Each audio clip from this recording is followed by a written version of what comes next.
Disclaimer. The views and opinions expressed in Radio DMG may or may not be the views and opinions of the DMG Ice family of sites. All music used in this podcast is the property of whoever made it, and no copyright infringement is intended. God bless this albatross, and hold on tight for the awesome you're about to receive. Scott the Beta King.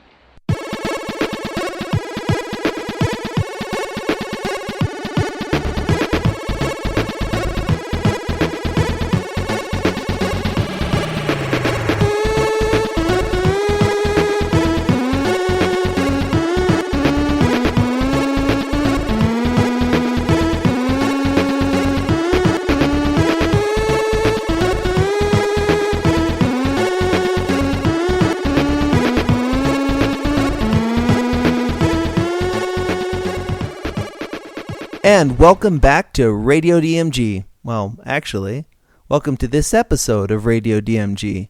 Today is November 7th, 2011. I'm your host, the Mile High Mouth, Philip Wesley. And first off, an apology and a little bit of newsity. Gratuitous newsity, actually. We have a lot more that we could be going into, but we're going to actually do that in a small separate show. First things first, the apology. It's been a while since we've had a new episode. Sorry about that. Stuff happens. Netbooks do things. Stuff like that happens, you know. So we had a bit of a delay. Yes, our last episode was in September, and we skipped the entirety of October, but it's not like we were eaten by horrible zombies or anything like that. So here's what we're going to be doing. Every Monday, there's going to be a new episode of Radio DMG, or Keeping the Bridge, or Viral Speak. Keeping the Bridge is an educational/political program, and Radio DMG is this. Viral Speak, I think you'll just have to find out. We will also be doing smaller newsity updates, so whenever there's something huge, we'll just do a quick Radio DMG newsity update. These will not be on Audio Boo. I know a lot of people have been like, hey, why haven't you done an Audio Boo lately? Why haven't you done an Audio Boo? And here's why. I've decided not to do any more audio boos, mainly because there's an addendum in their user agreement and their terms and conditions that states this, quoting, "By posting, you are authorizing and granting to us and, if applicable, the relevant commercial partners, an irrevocable, worldwide, perpetual, royalty-free, and non-exclusive license to exploit the user content, in particular by displaying it and making it available to the public. You'll retain ownership of your user content at all times, except that in certain circumstances where you have uploaded your user content to the site of one or of our commercial partners, that commercial partner will acquire ownership. Please contact us at support@audioboo.fm for details of which sites this will apply to. You will have the right to store user content. We have the right to store user content and at our discretion to make available user content on the site, in each case indefinitely. However, we are not obliged to make available or otherwise exploit any user content. We are not responsible for any loss, thefts, rights infringement, or damage of any kind to the user content, and you make sole responsibility for the user content that you provide to us." For the too long didn't read on that, it's in short they're saying, hey, will you use our free service and we get to keep, exploit, and use whatever you post forever. We can sell your stuff and not pay you for it. Oh, and if you mention your Audio Boo on, say, Twitter now owns it, not you. Problem? Yeah, actually, there is a problem. The particular content that we have on Radio DMG, it's under Creative Commons. We don't make any money off of it. Neither should Twitter or Audio Boo and such. Also, what if I want a show that goes over 15 minutes, or over 5, or over 10? So, no, we're not doing any more audio boos. I know it's sad and tragic, but that means we will be doing shorter newsity updates, which you'll see us roll out during this month. Of course, during this month, we also have our download guide updates on Tuesdays and Thursdays, new reviews, at least 1 or 2 or 3, every Friday, and new audio content every Monday, which you're listening to right now. So, here's how this episode's going to go. We had a bit of an interesting time at Non-DesCon 2011 this year. Unlike Anime Land Wasabi, where we got as much time as we could with our guests, or A-Kon, where we got about 30 minutes with each guest, They admit sometimes a little bit longer for each guest. We got maybe 15 to 20 minutes actual with our guests at Non-DESCON. That's more or less a time restraint. They used Google Calendar for all their scheduling, and Google is the worst company ever when it comes to actually making stuff that works properly when you want it to work properly. So they had all sorts of problems with that. So there's a couple of these interviews that we had. They're maybe like 12 to 15 minutes long, and then the ones that were a little bit longer, we ended up having to share with other news outlets. And if I may paraphrase, hell is other journalists. And that's the truth. As you'll find in some of these, there were points where, it was supposed to be our interview, but we showed up on time and had already started it and we just had to jump in. That was with the Vic Mignogna stuff. And then there's some where we'd have another person there. And then we had one where there was another person who came in afterwards and messed up the rotation. I mean, you mess up the rotation. And I guess the problem with that is that here at Radio DMG, we're not specifically an anime or video game website. We do everything. And I'm doing an interview. I have to say, my major in college was journalism with the minor in psychology. Mainly because a journalist tells you what to think, a psychologist tells you why you think it.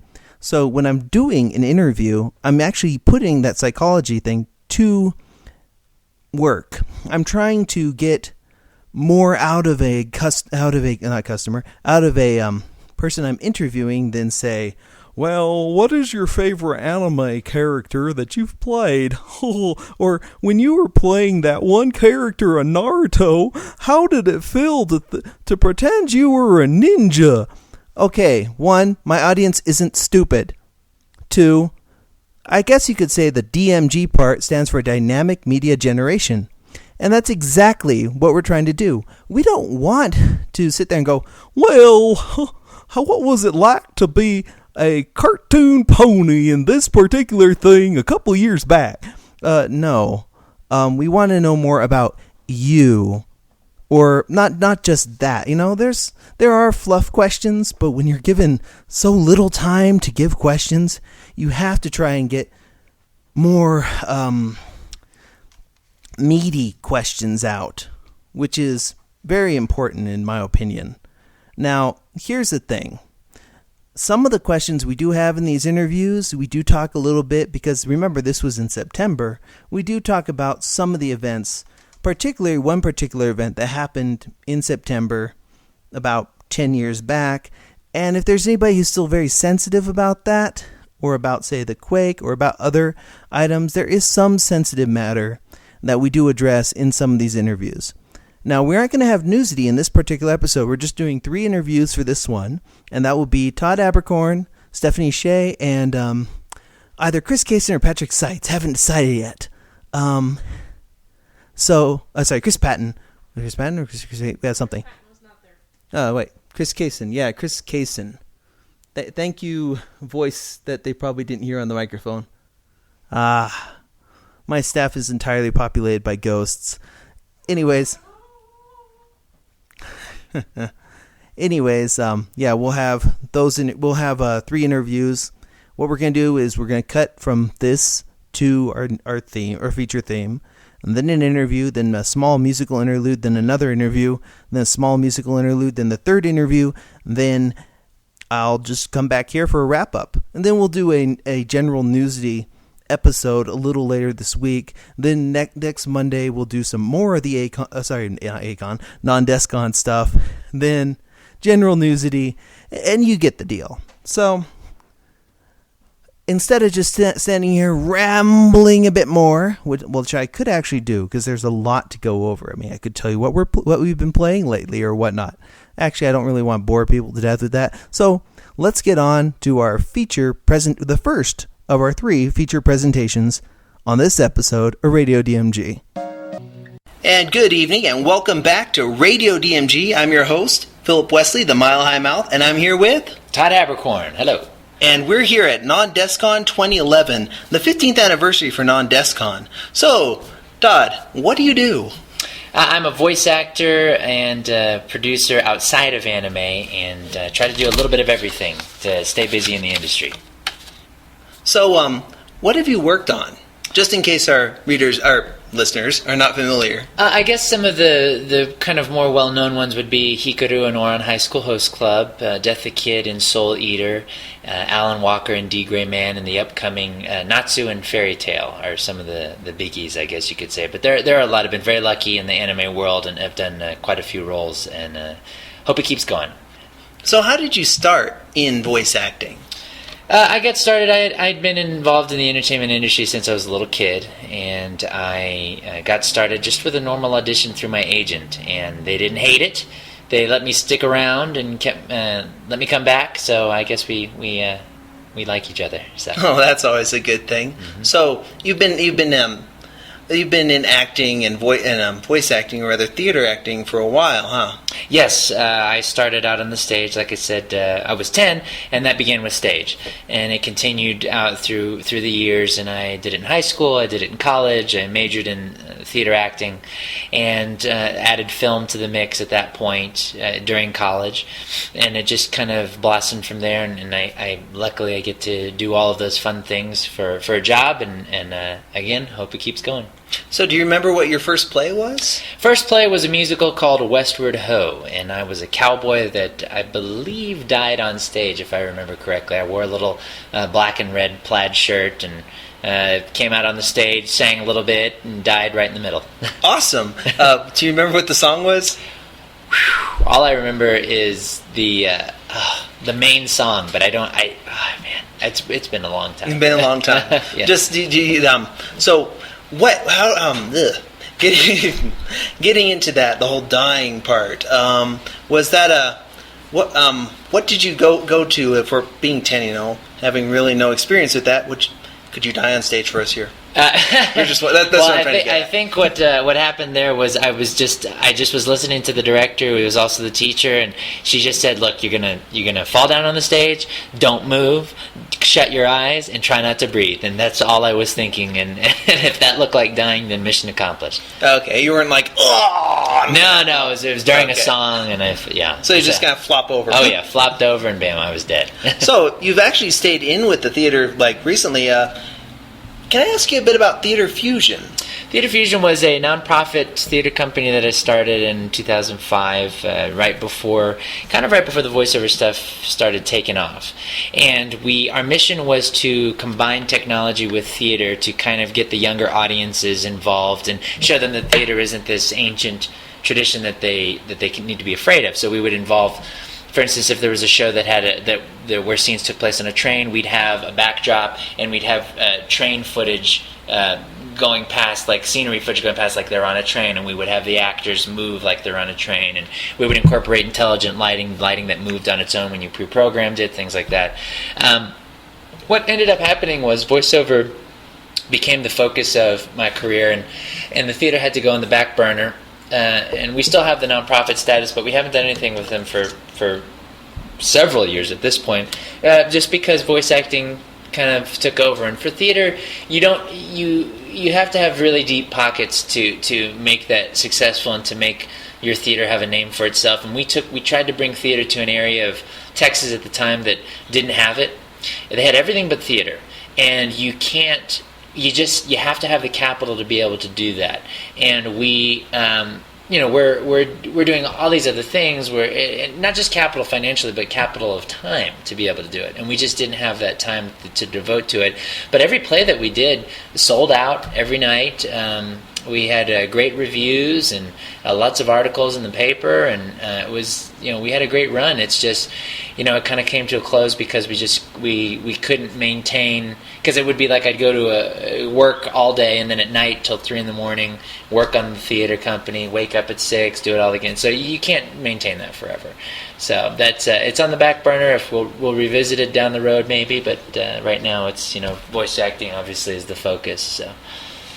So you're you're living in Texas now? I live in Texas and LA, and so I have a place in Texas and I have a place in LA that go back and forth between when the work calls. I primarily am in Los Angeles now, trying to get out there and do as much work as I can. But I come back to Texas to record with Funimation on properties, and also do a couple other jobs. So lots of flying, lots of in the air Lots of stuff. flying. Oh yeah. Hey, real quick question. There's a bit of a difference between working in LA and Texas. Texas being a right to work state. Which do you find it easier to find jobs in? Texas or LA? That's hard to say, because the LA thing for me has been it's still a new thing for me. It's only been, I'd say, 3 or 4 months. I mean, I've worked there bits and pieces here before that, but the actual making the move, getting a place in LA, and doing that has been a fairly recent thing. So I'd have to say, at this point, Texas, only because I've been working there and know everybody in the industry, etc., in that area. But hopefully I'll be able to successfully make the transition fully to LA and continue on there, and hope that I can be successful there. So you've been working in the theater and in this industry since you were 10. We did an interview with Jeremy Lee at ACON this year, and we asked her this as well. Growing up in theater, if you could go back to your childhood and choose a different path, would you? I would want to. I'm very thankful for my theater training. The only thing is, I wish I would have gotten involved in film a little earlier, film and television. Theater is a great way to work the acting muscles and really get into the deep acting roots if you're at a good place. I love the training that I got from it. I don't think I would trade that. I might alter a little bit and just mix in on-camera film stuff a little sooner, but I really enjoyed it. So where do you see your career in the next 5 years? Next 5 years, I want to make a good transition into television film. I also want to make a transition into more video game work, and continue that. I do some video games, and I've kind of started to progress more into video games, and I hope that continues. But TV, film, things like that. So just want to stay, as long as I can stay busy in the industry, I'm happy with it all. Excellent. Oh, what video games have you worked on so far? Anything that's not under NDA? Well, there are several that are under NDA. Those that aren't are Lufia, Curse of the Sinistrals for the DS, Rune Factory 3, also Super Street Fighter 4, and who are you in Super Street Fighter 4? Quick. Yoon. Okay. Yoon, and also, let's see, what other video games? There are several others for the DS, the Wii, the next gen consoles. I've done quite a few. It's just they were just, hey, bring on more. That's what I say. Pretty much. Yeah. So because there's a bit of difference between working with anime and working on television and working with video games, which do you prefer out of those three?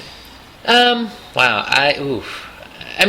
They all have their pluses and minuses. I mean, working on film and television is a lot of fun. I feel very comfortable there. Video games are great. I love doing that. Anime I'm used to, and I love that. So I love them all for different reasons, and they all have, like I said, their pros and cons. But really, very few cons. Essentially, because it's to even get to a place where you can do that for a profession, you count your blessings. And so I really don't have a lot of negativity to say about any of that. I'm just happy that I get to be involved. Looking at one thing I wanted to ask a quick question about, since you've worked a lot at Funimation in Texas, so you've met like Jeremy Lee and Kyle LeBear and all that. Got any dirt on them? Kyle, let's see. No, he's a good guy. He's a great dude. Jeremy, great girl. We tend to fall in love a lot in the shows. Like, my character will be in love with her character will be in love with mine, and we'll be chasing each other, or we're related. And I've seen that that's the trend for the most part. Really no dirt on those two. Oh, so you think Funimation's trying to hook you two up? Who knows?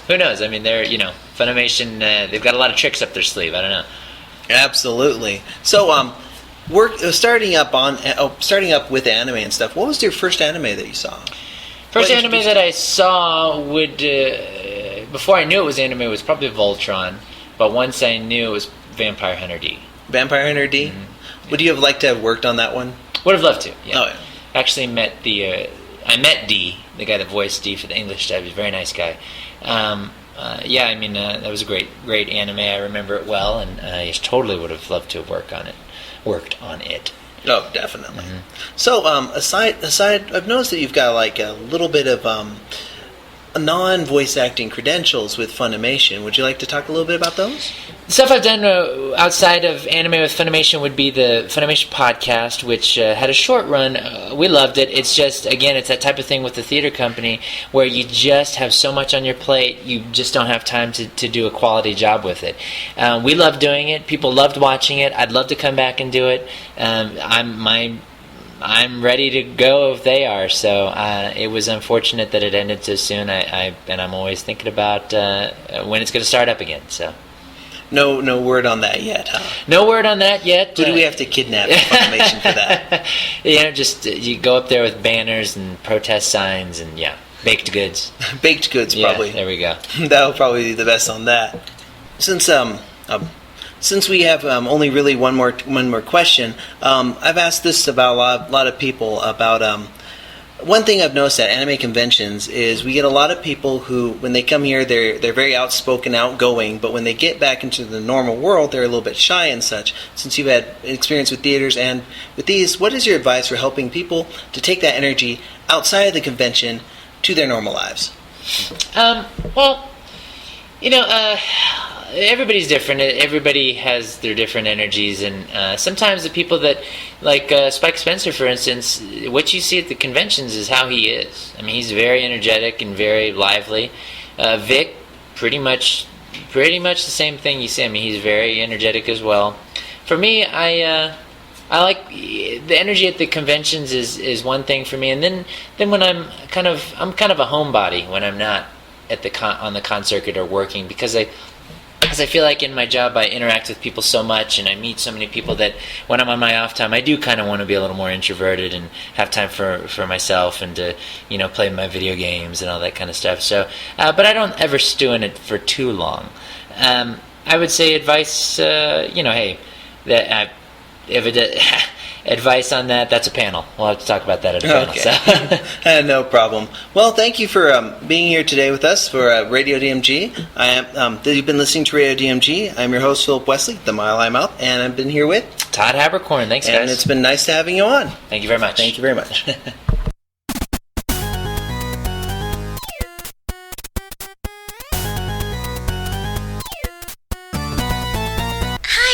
This is Mikuru, and you're listening to Radio DMG. Mikuru Bimu! And welcome back to Radio DMG. I'm your host, Philip Wesley, the Mile High Mouth, and I'm here at Non-DesCon 2011 with Stephanie Shea. And so some of our studio audience, or lack of studio audience, may not be familiar with your work. What do you do in the anime industry? I am a voice actress. I have voice characters such as Hinata in Naruto, Orihime in Bleach, Auraka in Auraka 7. I am currently voicing Audrey in Gundam Unicorn. You can hear me as Yui in K-On! And I was Mikuru in The Melancholy of Haruhi Suzumiya, Akira in Lucky Star, Mamimi in Furikuri. I've done some video game work. I've directed a few Resident Evil games. I do Rebecca Chambers in Resident Evil. I will be in the upcoming Secret World, the MMORPG. And I was in Devil May Cry 5. Is it 5 or 4? I can't remember one of the numbers. The one with Kyrie and Nero. I was in Bioshock 2. A bunch of other games that I can't remember right now. Oh, can we really quickly get you to go, Mikuru Beam? That type of thing. Sure. Okay. So, even though this is radio, what you do is, you put your hands in a V, like a victory sign, and then you turn it sideways. And I always do my right hand up, and you put it up to your right eye, and then you go in the highest, breathiest voice you can do, shyest voice too. Mikuru Beam! It's kind of B-moo. Ah, B-moo. Yes. So, one thing I noticed, you've done a lot of work in the anime industry and the video game industry. I noticed something when reading through your description. You have a charity. I do. It's not an official non-profit because the paperwork that you have to do to apply for non-profit is really extensive, but it is a not-for-profit volunteer group, and we donate all of our profits, so to speak, to a non-profit organization that has a fund that goes directly to Japanese organizations that are helping with the relief and recovery effort in Japan from the tsunami and the earthquake. The charity group is called We Heart Japan. The website is weheartjapan.com. The Twitter is weheartjapanxo. And we have done several different events. We are October 1st, Saturday, in Hollywood at the Arena Theater on Las Palmas. Is our third event that we will be running. It's called We Heart Performing for Japan, and we will have Mari Ijima, who was the voice, the Japanese seiyuu for Lin Minmay. She's also a musician, so she will be singing. She's an actress musician. She's great. She's just wonderful. She'll be performing for us. And we also have a bunch of voice actors who are reuniting to do a live stage reading from an anime episode. The voice actors are Bo Billingsley, Melissa Fawn, Steve Bloom, and Wendy Lee. So I'll let you figure out. It's pretty easy and obvious which anime that they are all from. But they're reuniting to reprise these roles and do a live stage reading. We will have a short Q&A afterwards, and there will be raffles, great giveaways. Tickets are $40 for general admission. There's a premium ticket if you'd like. It has reserved seating, and it comes with like a little goodie bag of stuff. And everyone who attends will receive a We Heart Japan postcard, which has original Gurren Lagann art. Basically, that was drawn just for our charity group. You can't buy it anywhere. You won't find it in any magazine. It was drawn just for us. And they will receive, anyone who attends the event will receive these souvenir postcards. So we really want it to do well. So if you're in the LA area or Southern California area, or even California, like I think there's some people from Northern California, they're going to drive down. You can buy the tickets online. You'll find a link at weheartjapan.com. And, or, heck, if you have extra money saved up or a bunch of friends you want to go, split up, chip in and road trip it in a van or whatever, it would be fun. It's 6 p.m. to 8 p.m. The doors open at 5, though, for the event. It's really exciting. And anyone in Southern California who wants to, help out with us, just hit us up on Twitter. And we come and we do these. If I'm here at a convention, Steve Yoon, who works for Harmony Gold, is at a convention. Lots of times we'll bring T-shirts to sell to raise money for the charity as well. So what inspired you to start the charity? Basically, I was watching TV when the earthquake hit and the tsunami hit, and I was horrified. And I immediately got worried about a bunch of my friends and colleagues who I've worked with who live in Japan. And I literally was supposed to go to Japan a week and a half later. I had tickets to go. And I thought, oh my God, I'm really, really worried about all these people. And it occurred to me that I knew all of these people from my work in anime. And then it occurred to me, wow, I owe a lot of my career to Japanese culture, whether it be video game work or anime work. That's where I got my start doing voiceover.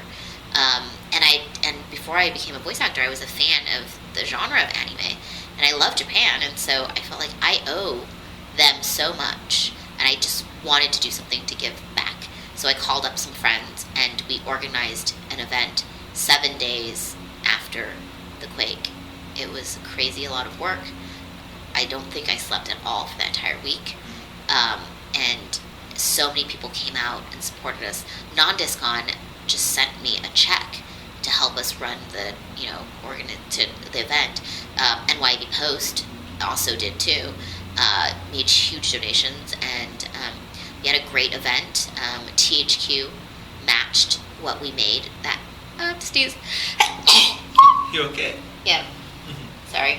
It's okay. Oh my gosh, sorry. That's a cute sneeze. It's weird. It's my mom's sneeze. My mom sneezes like that. Everyone's like, oh my gosh, you have that. It's weird. It's high-pitched. So, yeah, we had this event at Meltdown Comics. And Meltdown Comics great. They let us have the event at their space for free. And that entire week, I had called up so many different venues trying to find a location to have our event. Sorry. And everyone was like, you know, they were all going to charge us all this money that we didn't even have. And the guys at Multicomic, just have it here. We don't care. Have it for free. And then Comic Kaze Expo, which takes place September 29th. It's a comic convention in Los Angeles. They came out and was like, here, use our tequila sponsor. And they came out and helped us out so much. So many people, Bondi, Jenny, all these people donated all this stuff. We ended up raising over $6,000 that night. Mm-hmm. It was kind of amazing. And then THQ, the video game company, matched it for to go to American Red Cross. So in total, we owed over $13,000 we raised that night. So. Did you work with THQ before in the video game industry? No, that connection came from Yuri Lowenthal. Oh. He has a friend, Steve Yaros, who works there, and he's like, hey, and they'll help out. Yeah, Okay. it was amazing. Tomorrow is September 11th, the 10th anniversary of that event. Did you have any thoughts on that? Do you know remember what? where you were? Yeah. I woke up to a phone call from my brother who was studying in New York at the time, and I did not understand what he was saying. He was kind of, frantic, freaking out. It was like 6 a.m. It was super early because I'm in LA, and it was like, hello, the plane, the thing, and the crash, and 2 planes, and I didn't understand. It sounded like 2 planes crashed into each other. I was like, what is he talking? And then finally he was just like, turn on the TV. So I was like, I went to the living room, I turned on the TV, and I saw the footage, and I was like, what the heck? I was like, oh my God. And Ardith, my roommate at the time, was like, Ardith, wake up. Like, I was just, get up in bed now. And I was just like, what? I was like, you have to. I went to the living room, and then literally, I think, minutes later is when we watched live the second plane go into the building. It was horrible. I was in shock. I didn't know what to say. I was like totally confused. And then that day we were recording Furikuri at the time, actually. And we I think we were recording Furikuri and I'm Gonna Meet Angel.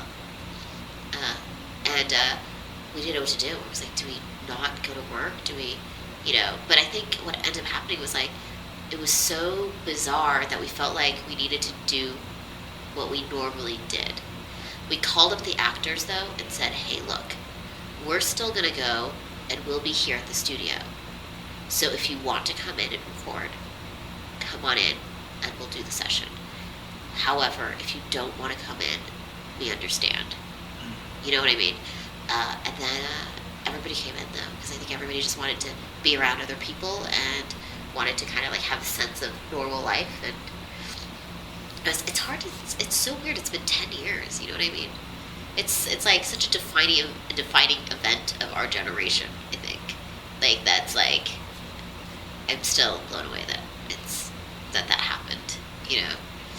It's been 10 years and we haven't forgotten.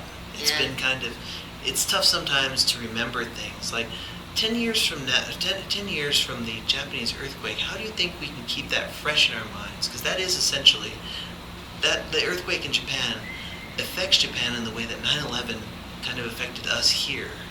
I think So keep that? On one sense, I feel like it's a little different because it wasn't an attack on your nation. You know what I mean? Yeah. It was a natural disaster that you really didn't have much control over. I mean, if anything, we're going to learn from is probably how to deal with like the nuclear reactors and nuclear power and how to, what to do in terms of our times and our architecture of our towns to make it safe. And I think it's also kind of maybe, to be more environmental in general. But I think 10 years from now, like, hopefully, I'm very lucky. I don't know anyone personally who was affected in Japan, and I also don't know anyone personally who was affected in New York. I've been very blessed in that sense. But I think there is there is, I think it's important to remember and learn from experiences. So I think part of the reason why, like, my charity group is still doing events is because there's still a lot of recovery to be done in Japan. It's not like it's over and it's happened and they're recovered, you know what I mean? Like, yes, 10 years from now, I'm sure that there will still be emotional scars, but hopefully 10 years from now, there won't be any sort of, you know, exactly, the economy will have been better, the buildings would have been better, but right now, it's not. Right now, you still have people who have lost everything, and you still have entire industries in that area that are completely gone, and they either need to find a different industry or to somehow rebuild that industry. They still need help, but it's not in the media. It's not in the forefront of our minds. So that's another reason why we felt it was important. We felt it was important to have that.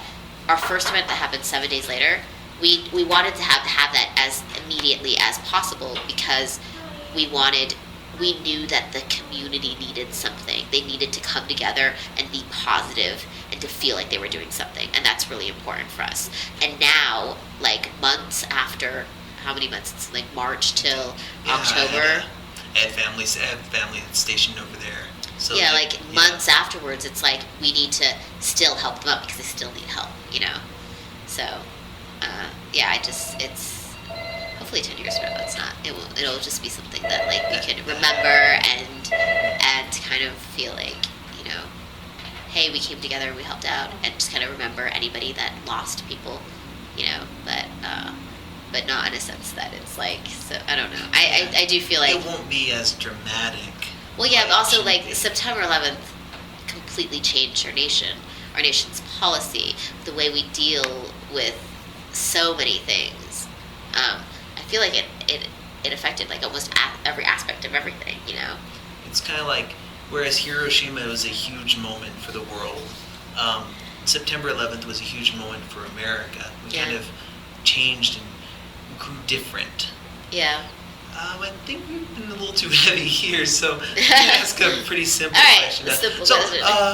How did you get into anime, voice acting? I'd always been an actor, and my friends were working at a company, and they were like, they're having auditions for the CD-ROM, you have to come and audition for it, oh my god.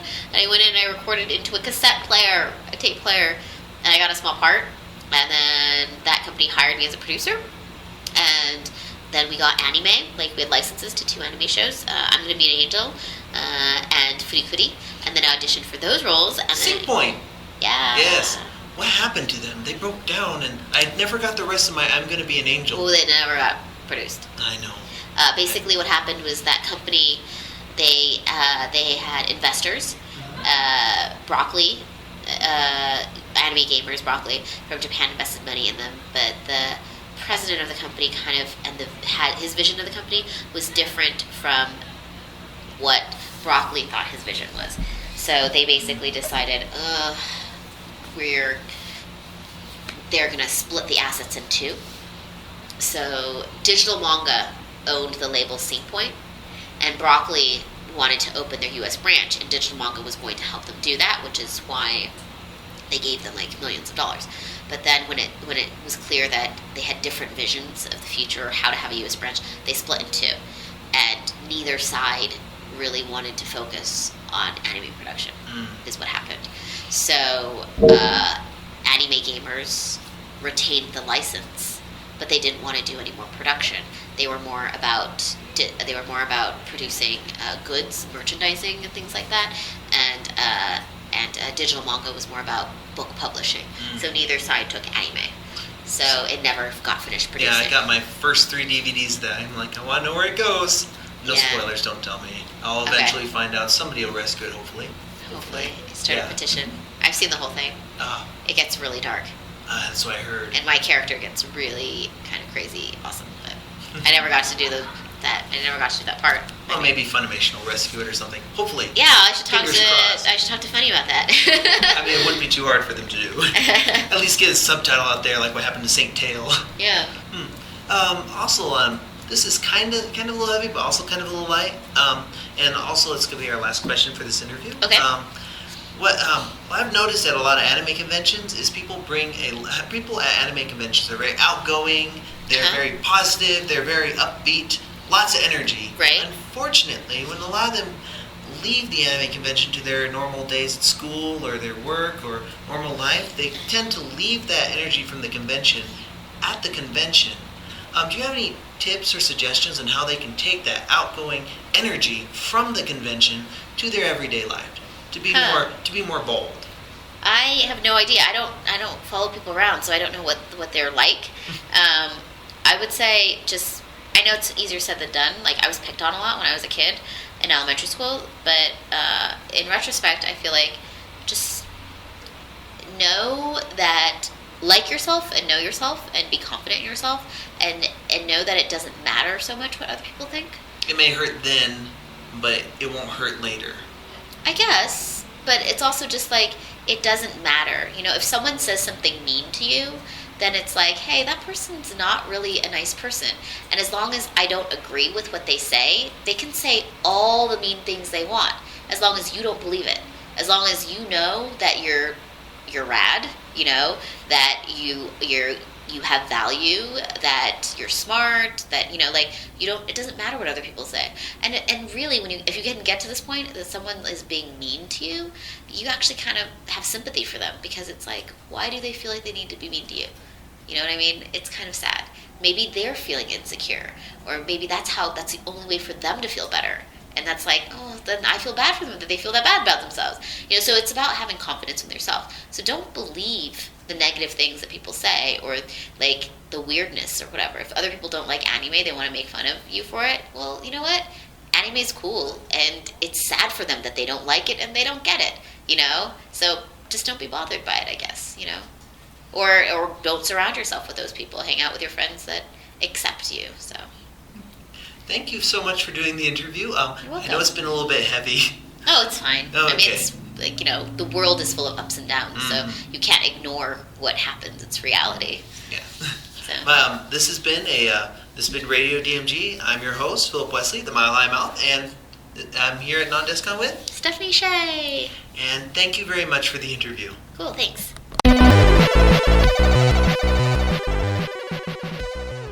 This is Patrick Seitz, and you're listening to Radio DMG. Oktar! And welcome back to Radio DMG. I am your host, Philip Wesley, the Mile High Mouth, and I'm here with Patrick Seitz. And we're here at Non-Descon 2011. It's their 15th anniversary.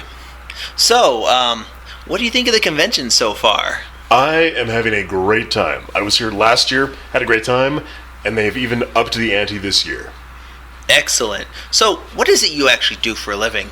So, just in case our listeners don't know who you are, they're like, what is this? I ask myself that on a daily basis. I do voice acting and script adaptation for anime and a little bit for video games, and some voiceover directing for anime and video games. So what voices do you do? Well, as you might imagine by the sound of my voice, I'm usually the bad guy or the villain or the heavy. Usually not so much the plucky 15-year-old hero. Not often. So usually that, and sometimes the zany character too. So, what video games have you adapted? I did... Actually, the most recent stuff I can't talk about yet. I did a bit of adapting for Sengoku Basara, which came out on the Wii and the PS3. And that was sort of a rare experience because I got to end up writing a lot of my own dialogue. Which worked out rather well, because there was no one else to blame if a line didn't work but myself. And that's basically the deal the director made with me, because I said I really want to go ornate with the dialogue, and he said, well, you have to say it, so as long as you can pull it off, go for it. That's always good when you're kind of working for yourself. So, your name actually sounds a little bit familiar. I've done a couple interviews with other voice actors and voice actresses, and I think a few of them have mentioned you.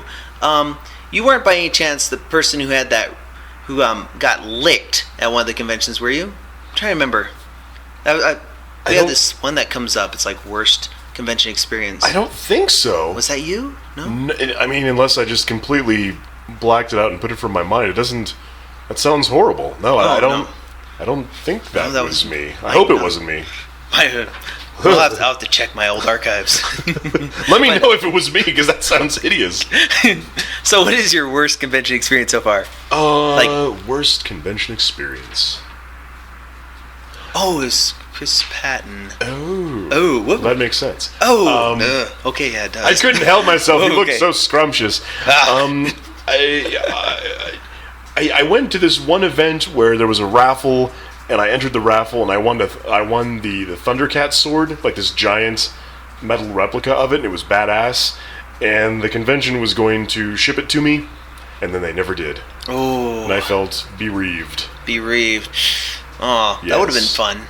But I don't you'd think have that event exists anymore. I think it was a short-lived 1 or 2 year deal. So somewhere in the deep south, my sword is waiting for me. So, speaking of conventions, what do you think of Non-Descon so far? Having fun. Got to go to Casa Bonita and become part of the legend of Casa Bonita. I've been wearing a sombrero. I'm not wearing it right now, but I've got the sombrero at the ready. It's been great. I've been thankfully, through no fault of my own, really busy lately. So, not only is it fun to get to go to a convention, but this really is a vacation. The other day when I got here, I was like, I don't have to be anywhere. I don't have anything to do. I don't have to wake up at 6 a.m. tomorrow morning. This is brilliant. I love this. And it's nice to be having that experience at a good convention like this. I would have appreciated having the break anywhere, but especially somewhere where people are really nice. They're going to take care of you. The fans are really appreciative and really polite. No one is licking me. So yeah, no, it's been a really good weekend so far. So there's a couple little standard ones because we're actually making really good time. So real quick question: what was your first anime? My first anime was Amazing Nurse Nanako, back in like 2000 or 2001. I didn't know about anime. I wasn't a fan going into this work. It just wasn't my area of expertise. And I recently watched it again, and I was like, how did I ever get brought back for anything else? It wasn't horrible, but it there was nothing terribly stand out about it. I was new. I was new. I was making new mistakes. But yeah, that was the first one. That's surprising you stuck with anime. I'm glad I did. No, they kept calling me. I kept doing it. But looking back, there were a lot of people whose names I didn't know, and they didn't keep doing this kind of work. So I really did luck out. So I've noticed you're wearing a Summer War shirt. So Yes. you worked on the script for that? I did. I was lucky enough to do the English adaptation for the dialogue, and I also got to play Kunihiko, one of the family members. It is an awesome movie. I love it so much. I actually got to see it in the theater. It got a limited theatrical run, so I saw it twice on the big screen, which was a rare treat. We saw it here actually in Denver at the Denver Film Society, and we saw it with the dub. Nice. It was pretty nice. And it's a great film. It really and is. Our listeners, it's mandatory that you watch it. You should. It's Legitimately. Yes. I don't mind plugging for them because they have great deals. Amazon will often have it for like $15 for the Blu-ray. There's with how cheap you can find it legitimately. There's really no reason not to own it legit. So, quick question on voice acting.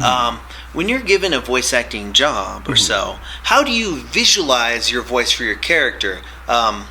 Like, how much of that input comes from your ADR director, and your director, or from you? What place do you go to find that character voice? It's it's a collaboration. A lot of times it'll be them, either somebody you've worked with and they've just cast you and they said, well, have it sound like this or have it sound like that you've already done. A lot of times we're doing variations on character types we've already done, so we're not reinventing the wheel, basically. Sometimes they'll cast us against type.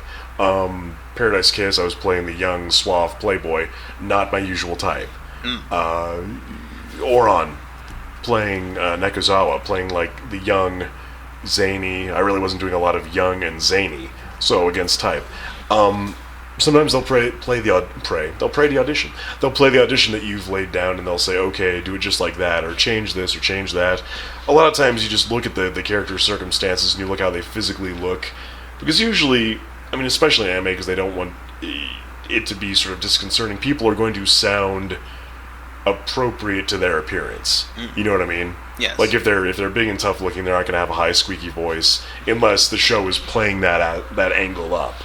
So usually between the audition or having worked with the director before or the previous parts you've done, it's just tweaking that. You're not really having to start from square one very often, which is fun. Oh, yes. I'm going to have a little bit of a serious question here. Tomorrow is the 10th anniversary of September 11th. Did you have any thoughts on that? Do you remember where you were? Oh yeah, I was teaching high school, actually, at that point in my life, and I was going to the front office for something or other. I was passing through the library, but it was a small campus, and the library and the administrative offices were connected. And I was passing through, and somebody had it on TV, and it just blew my mind. We didn't end up doing anything in class that day. We had TVs in the classroom, and I just thought, it would be silly to try and teach literature while this is going down and still occurring. So that day was basically just me in my classroom with my classes as they came in with the TV on and us watching the news. I think a lot of the teachers were doing that, at least at my campus. It's hard to believe it's been 10 years. I miss the old America. I mean, not to get terribly political or partisan, but I think we lost something that we haven't regained, or we got scared and gave things away that we shouldn't have. I think we shot first and asked questions later. It's been not our best 10 years ever, I think, as a country. But again, that's just me. So you taught literature? I did. What are your favorite books? What is your favorite book? I don't even know where I would go with that. There's so many. I can't pick. I read a lot of different things. Lately, I've been on a nonfiction kick, oddly enough. I don't know why. Just the last couple of years, I have not been reading much fiction, and I don't know why exactly. I think I've really been appreciating the fact that authors have been able to make nonfiction compelling, without being able to invent things out of whole cloth. Books like, A Distant Mirror, books like The Armada. I love Dune. I love Gabriel Garcia Marquez. Tim Powers I love. I'm really sort of all over the map. When I taught, I was lucky in that I had a lot of free reign as far as the syllabus. So there were a couple things I had to teach, and beyond that, I really could sort of tailor it however I wanted. The one year I made them read Dune. The one year I made them read 100 Years of Solitude. We were reading plays. I mean, classical things, but also things like M. Butterfly, which is very modern and a little controversial for its content matter, especially for a high school crowd. I used to read more, admittedly, before I got so busy with work, but my shelves are always sort of at critical mass with books, and then I force myself to go through and get rid of the stuff I'm not going to read again. I really like reading. So, since you're talking about work, you've worked in Texas and Los Angeles, right? Mm-hmm. Yes. So, which do you find better, working in a right-to-work state or in California? They're both good for different reasons. I mean, at this point, most of the anime work is in Texas, so to have those sorts of roles and those sorts of experiences, it's going to mostly be Texas. There is still some anime in LA, but not like there was before the bubble burst. I am really grateful that I got in when I did, because when I got in, they could still take the time to say, okay, maybe you've got some potential, we'll give you some smaller parts, see how you do, we can take the time with you, sort of work you up the food chain and see what happens. And these days, at least in LA, the time and the budgets, and really the same thing ultimately, are such that a lot of times they have to go with the ringers. They have to go with the person that's done that kind of part before, and they know that they're good for it, and they're a known quantity, and they can get it done quickly. They just don't have the time to groom somebody into that sort of work, if that makes any sense. Mm-hmm. So, I mean, there are definite advantages. Texas has most of the anime. LA has most of the game work. I've got great friends in both areas, so I'm lucky that I can dip back and forth, as it were. Since you're talking about your friends over in Texas real quick, we've done interviews with Jeremy Lee, Kyle LeBear, Todd Abercorn. Got any dirt on him? If I did, I wouldn't be spilling my guts. They wouldn't be my friends for very long if I did. No, it's you know, I have to say this. Actors are an interesting lot, but I really like the fact that with voice acting, there's so much less ego involved than you would get if you had a like number of like stage actors or screen actors, because most of us realize at the heart of things we're anonymous. I mean, yeah, we can go to conventions and feel like a rock star, but this is such a niche, artificial coming together of people, you know what I mean? No one's going to be at the supermarket like, oh my god, you're Patrick Seitz, and that is fine. I don't crave that, I don't need that, I'm just there to get my groceries, you know what I mean? Like, yeah. It's more of a meritocracy. It's not like screen acting where they're going to go after a look and maybe we can, just drag the acting out of you. You're going to get cast if you can do the work. And if you can't do the work, you're not going to get cast. It's nice. I can play parts that I would never be chosen to play based on looks. And I appreciate that about it.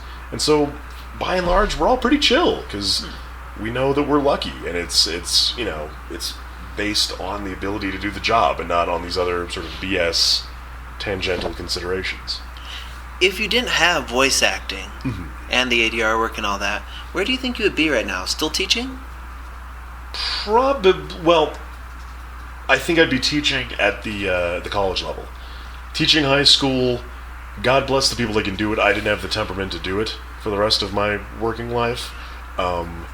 Just because students don't want to be there. I mean, compulsory attendance means you've got a lot of people that don't want to be there, and so a lot of your energy and time is being spent on people that don't want to meet you halfway. Whereas in the college environment, if they really don't want to go to class, they won't go to class, and you don't have to be there every day at 7 in the morning. So if this sort of work ever disappeared, I mean, I got an MFA in writing. It's a terminal degree. I'd probably either go back and get a PhD in something and teach, or teach with the MFA. I like the college atmosphere.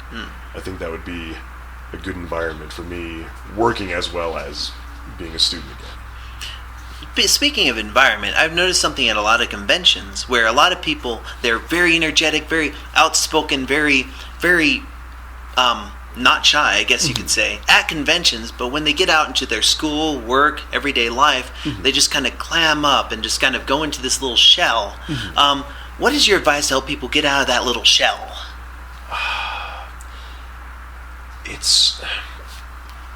What would my advice be? I guess just split the difference. I mean, anime conventions are not the real world.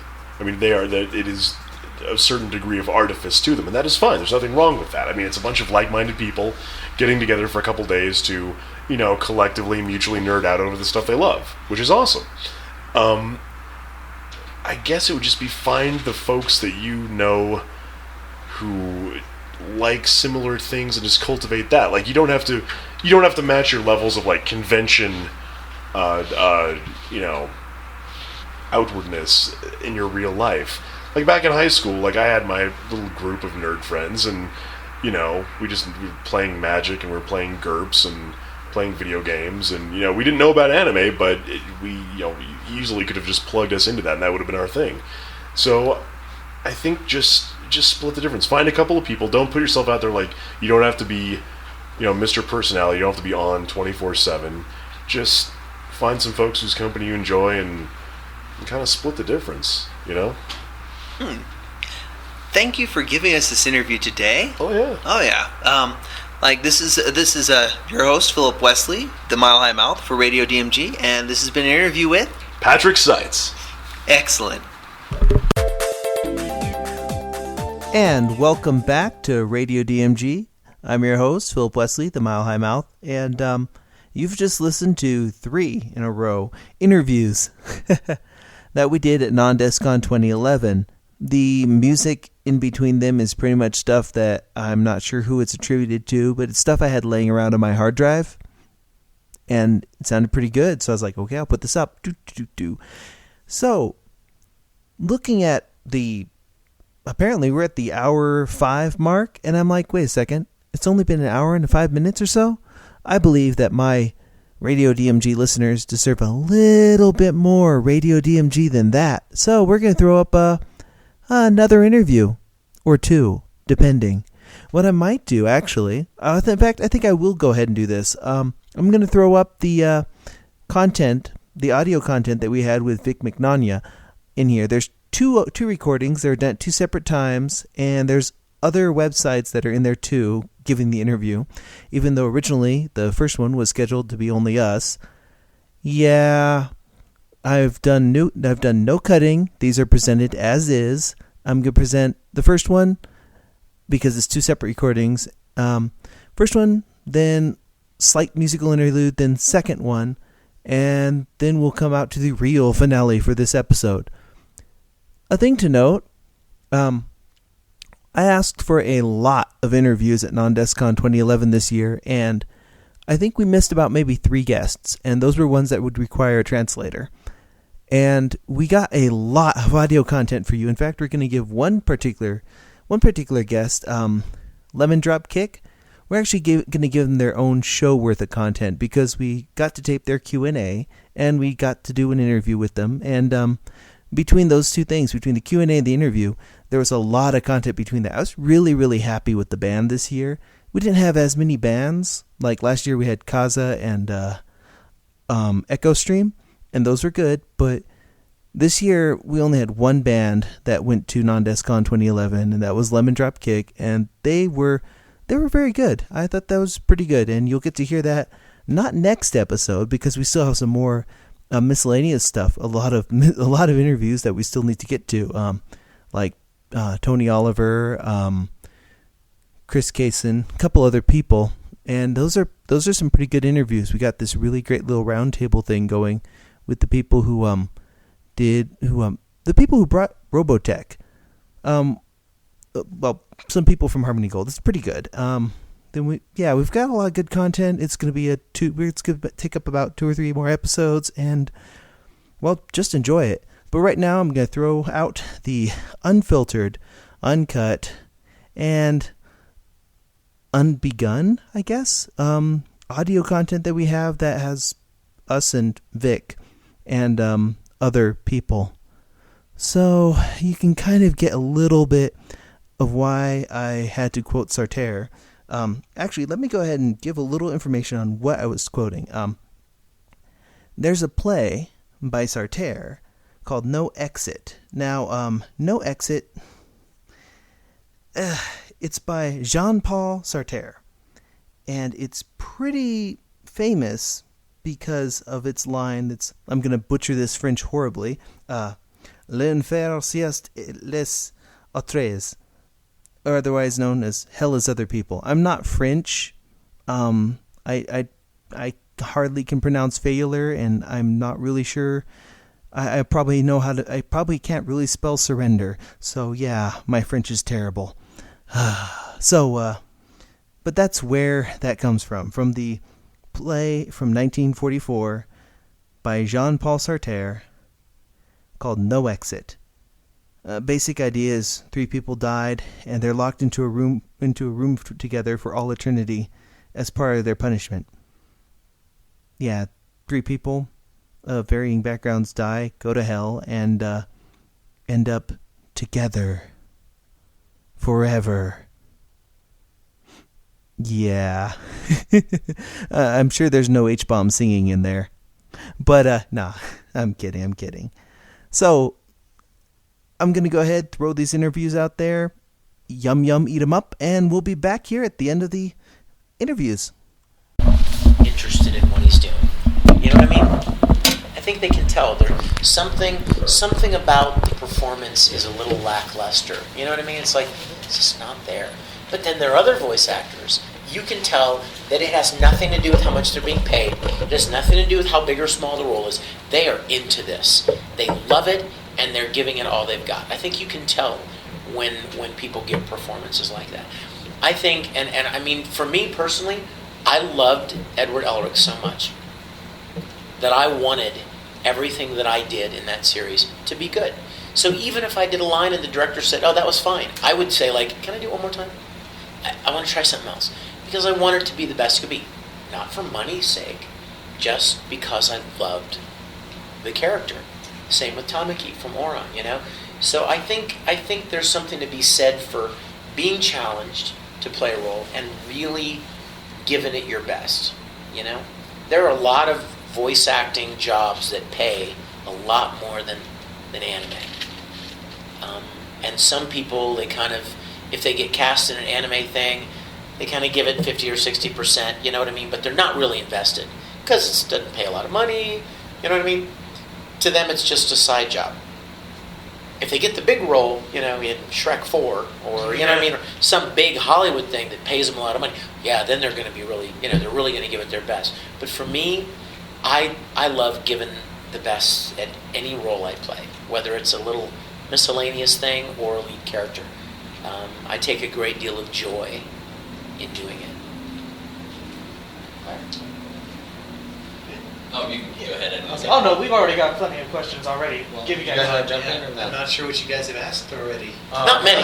Not too many. Well, question with this, just for fans out there, what would character that you've voiced or have you voiced do you think is more like you in real life? For the longest time, I used to say there was a character in a not as well-known show that I played. The show was called Princess Nine. Wonderful show. Oh my gosh, what a beautiful show. It was about a girls' baseball team, high school girls' baseball team. And it wasn't a big, wasn't a big broadcast hit or anything, but it was just a great show. The characters were wonderful, and everyone that was involved did a great job. And I played the head of the guys' baseball team that was the love interest of the main girl. And I just loved him. I thought he felt a lot like me. I play a lot of sports and baseball and all that. He was just a nice guy, simple guy. He wasn't magical. You know, he didn't have anime hair. He didn't wear any cool costumes. He was just an average kid. So for the longest time, I kind of would answer that question by saying, Hiroki Takasugi from Princess Nine would be the character most like me. But So you say tofu a lot. Exactly! Yes, you remember the series. Yes. Oh my gosh. The ending to that one irritated me so much because of your character, actually. But it's okay. He was Well, a I didn't great write guy. the show. I just I'm not responsible for how the show went. No, it's cool. But then, you know what? But then I kind of threw that out the window when I did Oran High School. I love Tamaki Suo so much, and I'd like to think that he and I have a great deal in common. So I would have to say maybe no, not so much the hair as much as just personality-wise. I kind of tend to spaz out, but then I try to be romantic and soft-spoken and charming on occasion, And then like he plays the piano and I play the piano, and he's kind of a loner who creates this club to kind of feel like he has a family. I identify with that. So I would have to say Tamaki now. So, so you kind of think of us as your big extended family, right? Yep. Kind of. Okay. What would you be doing if you didn't get into voice acting or music? You know what? If I'd never gotten into voice acting, I would probably be doing several things that I'm still doing now. Before I started voice acting, I was writing and producing music professionally. I worked with a lot of ad agencies and production companies, writing music for television and broadcast and radio and commercials and stuff like that. I produced records for other artists. I also would be doing video and film production work. My college degree is in film. And I also do graphic design work. And the funny thing is I still do all those things, just not as much as I would if I didn't have this whole career in voice acting. But I still look for ways to do those things. Why? Because I love them. Not because I get paid. I love them. So I am blessed beyond most human beings to get the chance to do something I genuinely love and actually get paid for it. That is a tremendous blessing. And I don't take it for granted. So how did it all start for you? Like, where did you get your big break? When did you become Big Manana? I don't even know what that means, but you know what? Let's see, maybe 12 or 13 years ago, I was working on a video production in Houston, Texas. And there was a guy working with me, and he said, hey, you have a lot of acting experience, don't you? I'm like, oh yeah, I've been doing stage and like theater and stuff like that a long time, since I was like 8 or 9 probably. And he said, oh my gosh, you ought to go to this place in town called ADV Films, and you should audition for them. They take these Japanese animated shows and they dub them into English, and they need actors. That sounds like fun. I didn't ask him how much it paid. I didn't even care. It just sounded like fun. So I went and auditioned. ADV, you could fit in this room. It was a little tiny studio made up of people like us who kind of love what we do, and they just wanted to make anime available to the English-speaking, world. And so I auditioned, and I got cast as Vega in Street Fighter 2. And then we did Street Fighter 2, and that was fun. I didn't even know what they ever did with it. I mean, I don't know, do they release it somewhere? Do people buy it? Street Fighter 2 V or Street Fighter The one 2? that it was released in the UK. That's what I know. But my point is at the time, I didn't even really know whatever happened to it when we finished it. It didn't matter. It was just it was an acting gig. It was fun. Well, then they did another show called, I don't even remember, Gasaraki, Nadesco, Martian successor Nadesco. Yeah. And I kept getting cast in these shows. Then they did Sayuki. And I played Kugaji, and then they did Full Metal Panic, and I played Kurtz Weber. And at the time, still, it was just this little, anime was this weird little niche thing. It wasn't, it wasn't huge or mainstream. And I was just doing it for fun. And I was still doing the music production, Well, then I heard that they did anime conventions. I'm like, really? I mean, when I was a little kid, I went to Star Trek conventions. I had no idea they had anime conventions. So I was invited to an anime convention. And when I was at the anime convention, I met some people from Funimation in Dallas. First time I ever knew anyone else did this stuff. And they said, hey, you should come up and do some work with us. Okay. Went up there, did Broly and Dragon Ball Z, did Yu Yu Hakusho, Case Closed, Kitty Grade, Spriggan, Spiral. And then the next thing you know, Funimation gets Full Metal Alchemist. And they asked me to audition. I auditioned. And in answer to your question, that was when my career really took a big jump, was because Full Metal was on television. I'd done like 40 or 50 shows by then, but they were all direct to DVD. So the only people that knew anything about my work were anime fans that bought the stuff, direct from DVD. And then I was doing more conventions and met people from Los Angeles. And they were like, hey, you should come out here and do some work out here. So I started working in LA, and I started doing stuff like Naruto and Vampire Knight and Bleach and, video games like Persona and Soul Calibur and Disgaea and on and on. So that's how it grew. It just really, it was like a big snowball. And it just picked up speed and kept getting bigger and bigger. And I never imagined for 1 minute that it would ever become what it has become. I'm blown away. I am so full of gratitude for the way that that my career has gone, because I never expected any of this. Okay. Here's a good question. I was at your panel earlier today, and you nearly was that you shooting? Yes, you nearly. I thought that was you. Yeah, I switched stuff out a lot. I'm not all here. Oh, that's all right. But what was the main idea to a Full Metal Fantasy that really just said, hey, I got this idea, we gotta try? Well, what's funny is it was born at an anime convention. I was at OhioCon in Columbus, and a girl came up to me. This was right when Full Metal had started. And a girl came up to me, and she was dressed as Edward Elric, and she said, can I take a picture of you wearing my coat? And I was like, sure. I'd never put on the red coat before or dressed up as any character. So she lets me put on her coat, and all of a sudden, like there were 100 people taking pictures. And I thought, this is crazy, And all weekend long, kids were like, you should totally cosplay as Edward Elric. And I was like, no, I shouldn't. I'm way too old and, way too tall. But then that got me thinking, what would be a story that I could make up, or I could play Edward, where I could get in costume. So I made up that story, wrote that story on the plane on the way home, and then I started asking some other voice actors if they'd like to be a part of it. And then we just got together one weekend and shot it. And it was so much fun. So was it difficult to convince the other cast to do that? Or They were all just crazy jump on? excited to do it. It was not difficult in the least. They were very excited to do it. Because nobody had done that. And most of them, quite honestly, most of them were just as excited about Full Metal as I was. Because, you can do lots and lots of shows, and they're great shows. But then something grabs you. You do something that's like really awesome. And for me, Full Metal was one of the first shows that I did that I was like so invested in it. Like when something would happen that was sad or very powerful or emotional, dude, I was bawling in the voice booth as I was recording a lot of the things from Full Metal.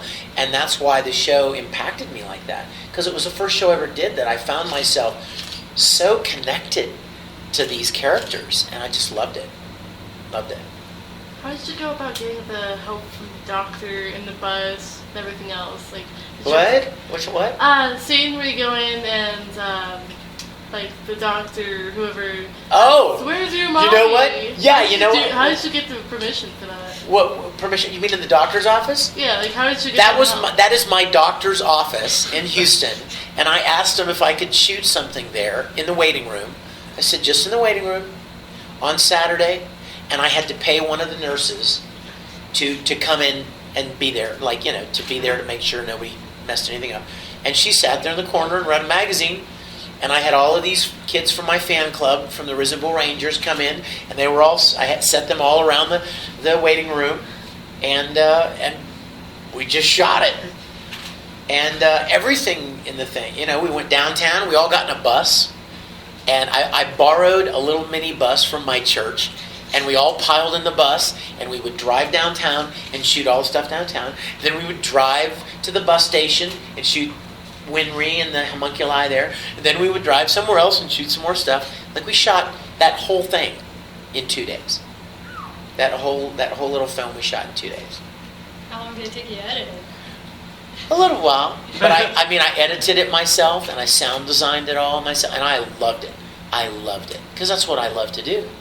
So it was a great deal of fun. I'd love to do another one, but it was a lot of work. And not only that, but I didn't say this today in the panel, but about a year after I had started showing it, it was becoming more and more popular on the convention circuit. And then Funimation called me, and they're like, "Hey, we're kind of worried that the Japanese who own Full Metal Alchemist are not going to like the fact that we made this. It's live action. We have no license to make a live action Full Metal." I'm like, "Well, you didn't make it." I mean, I did. And I'm not charging money for it. I'm not making any money. It's fan-made. It's purely for fun. Exactly. It's a fan film. And Funimation said, "Well, yeah, but Vic, you're freaking Edward Elric. I mean, that would be like Mark Hamill making a Star Wars fan film. You know what I mean? Yeah. It's kind of a gray area." So they asked me not to show it anymore. And so I didn't. For like 4 years. It just sat in my laptop bag. And then just last year, somebody from Funimation called me and said, "Hey, I got some good news for you. If you'll let me know when you intend to show it, like shoot me a little text and let me know if you want to show it at different cons, you can start showing it again."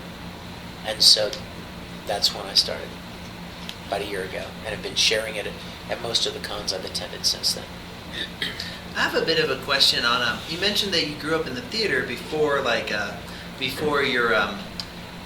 went to Funimation, ADV, and all that. Did you do any what musicals were you in? What plays were you in growing up? And can you sing us a clip? And which of your one favorite? was your favorite? Yes, we want to hear you sing. Well, I mean, a show too. My voice is pretty shot from today, but I did a lot of musicals. Camelot, Oliver. What's your favorite? I like Camelot a lot. I really like that show. Oliver, You're a Good Man, Charlie Brown, Annie, Fiddler on the Roof. what's the Guys and Dolls? Did you ever get to try any Sondheim ones? Like No, I'd Into the Woods? love to. And you know what else? I got to tell you something. I miss theater like crazy. I miss stage acting. But there's just no time. You have to spend like every night of the week in rehearsals and then weekends doing performances. Most of my weekends I'm someplace at an event. And I have these other jobs that I do all the time. There would be no chance in the world that I could be in a stage play at this point in time. And I miss it. I really do. I talk to friends of mine all the time about that. I've started to get some more opportunities in live action. I don't know if any of you saw it, but I did a little short fan film called Nuka Break. It was based on Fallout, the big video game. It's got like 2 million views on YouTube and stuff now in like 3 months, and they're doing a series now, and I'm playing characters on that. Chuck Huber is a voice actor who is also an independent filmmaker. I'm working on a live action film for him in Dallas. Next week I'm going to be in Montreal for the Montreal Comic-Con, and then I'm heading down to New York to shoot another independent film. And then I'm getting ready to work on my own Star Trek web series where I'm going to be playing Captain Kirk. Excellent. And so I'm jazzed about that too. But I miss theater a lot. And I did a lot of really great plays like The Crucible, some heavy stage plays, and a lot of musical theater. I miss it a lot. Well, so your favorite one's Camelot? That's a really good one. Probably, I really do. And I you know why I loved Camelot? I'll tell you why. My senior year in college, the director that was going to be directing the show came to me before he even held auditions, and he said, I just want you to know, I'm pre-casting you as Lancelot. He's like, you're Lancelot. You're perfect. Perfect. And I said, well, yeah, but what challenge is there in that? I want to play Arthur. And he's like, no, I just don't see you as King Arthur. I'm like, yeah, but I really want to play King Arthur. And he's like, well, you know what? You can come to auditions, and you can audition your little heart out as King Arthur, but I'm really seeing you as Lancelot. So I went to auditions, and I gave him my best shot as Arthur, and he cast me as King Arthur. That's why I think Camelot is probably my favorite. Because I really wanted to play something that the director didn't see me playing. He was so funny. He was like, I hope you know what a big bind you've put me in now, because now I don't have anybody to play Lancelot. Like, sorry. So, so a lot of actualization, huh? Like, it's because pretty much like you set your goal for that and then you go out and do it. That's very admirable. That's you may fail, but you never succeed if you don't try. You don't even have a chance of getting cast in something if you don't audition for it, or of achieving something if you don't try it. And I'm going to reiterate again. I said this earlier, but I am so enormously blessed in my life. I told my girl the other day, if I was getting on a plane and flying someplace, and I was calling her before I turned my phone off on the plane, I said, you know what, something, sweetheart? If this plane went down right now, I have lived the most wonderful life. I have been more blessed to get to do things that I love, and experience so many great things, that if my life ended today, I have had a wonderful life. And that's honestly how I try to start my day.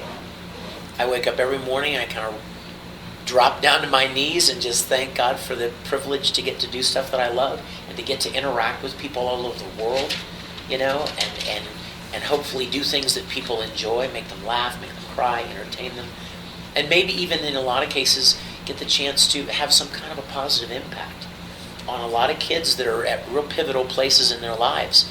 I get 100 fan letters a day, emails, and I'll sit up until 2 in the morning every night answering all of them, because I take the opportunity to be able to share something with these people very seriously, and I want them to know how much I appreciate their support of my work. And so I long after the anime is over, there could be people out there that I might have been able to have a positive impact on, that's much more valuable than any show I may have been in, you know? Have you considered maybe radio plays? I know, like, right here in Colorado, we have a Focus on Family down in Colorado Springs. They have Adventures in Odyssey and such. I know. I grew up with Pennsylvania and Music Machine, and a lot of those. Have you ever considered making those? Because it'd be like play acting. Well, but it's a radio play. You know what? The truth is, I consider a lot of things. I would love to do a lot of things. That's my problem. I want to do too many things, and I just can't. There's so many things I would like to do. I've been telling myself for months. I had an idea for a new album, for a new record, a new CD. I don't know if some of you know, or not. I mean, I write and produce music professionally. I've got 6 CDs on iTunes right now, and I had an idea for a new one. I just don't have any time to do it, and I want to do so many different things, and there's just only limited time. But that's a great idea. I would love to do that. Okay. Anybody have a question over here?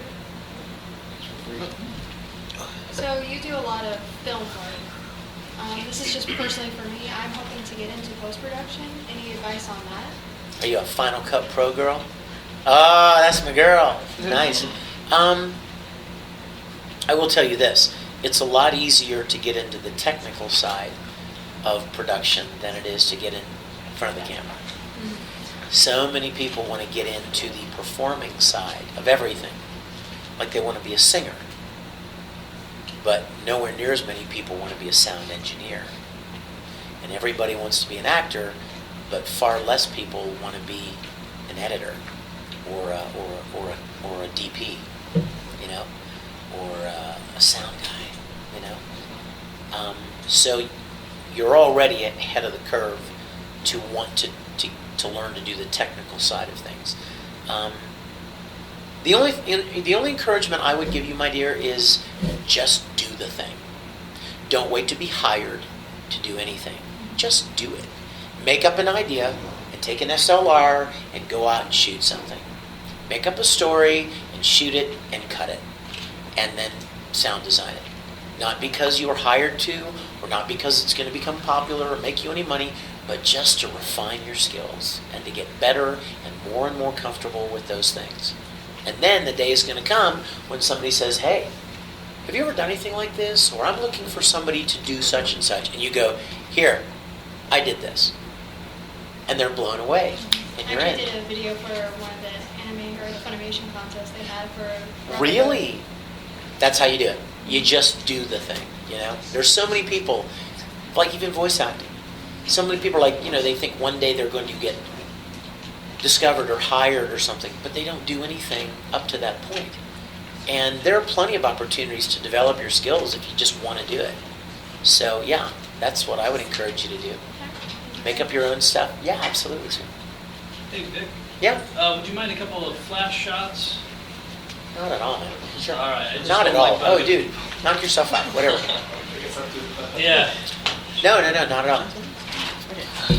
You can grab one of those cool green things then. Precise love. I'd like you to juggle the green thing. I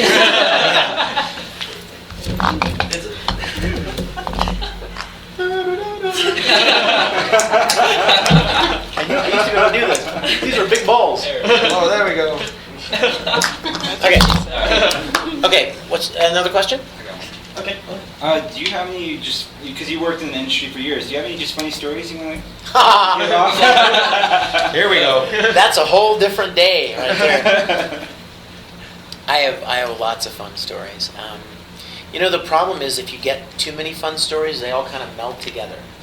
You know what I mean? And you're like, I know there are hundreds in there. I just can't filter out one, you know? I've had so many fun experiences.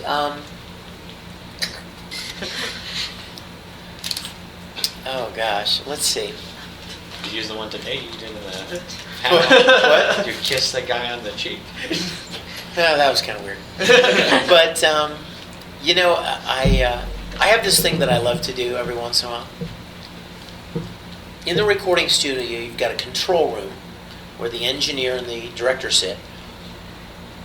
And the director's sitting in front of a computer, and he's got the script on the computer. And then you're in the booth as the voice actor. You're in the sound booth, and there's a monitor in the booth, and a computer monitor, and that monitor is being fed by the director's computer. So you're looking at the same script the director is looking at, right? So Mike McFarlane, who directed some of Full Metal, he always has a tendency to read your line, out loud before you record it. I think it's kind of his way of checking to make sure the line sounds right or was written right. And usually I've already read it. Like, it may be something like, this may be our only chance to get the Philosopher's Stone. Let's say that's the line. This may be our only chance to get the Philosopher's Stone. So every once in a while, we would take a 5-minute break, and Mike would leave the room, and I would play these jokes on him, or I would sit down at his computer and change the line. He comes back, and I go back into the room, right? And he comes back, and he goes, all right, you guys ready to get going? Okay, let's look at the next line. What is it? Loop 215? Okay. And so he'll go, all right, Loop 215. This may be our only chance to get naked with wind rage. What? And it could be anything. But, this is a script that somebody wrote, months ago. So he's not expecting any kind of weird. So I'll throw weird little things in occasionally into the script. We have a lot of fun making up different lines for different things. Outtakes are always fun.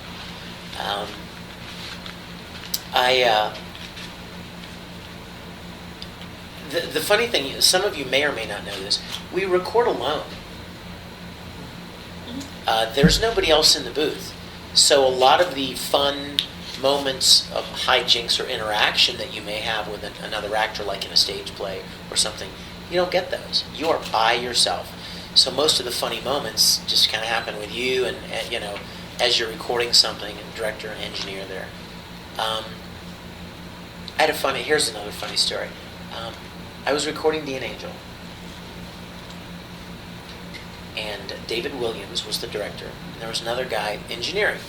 And there's a big glass picture window right here, okay? And I'm in the booth, and I can see David, there's David, and there's the engineer, sitting at the control, and they're facing me. I'm sitting in the big glass window, mic in front of me, computer monitor.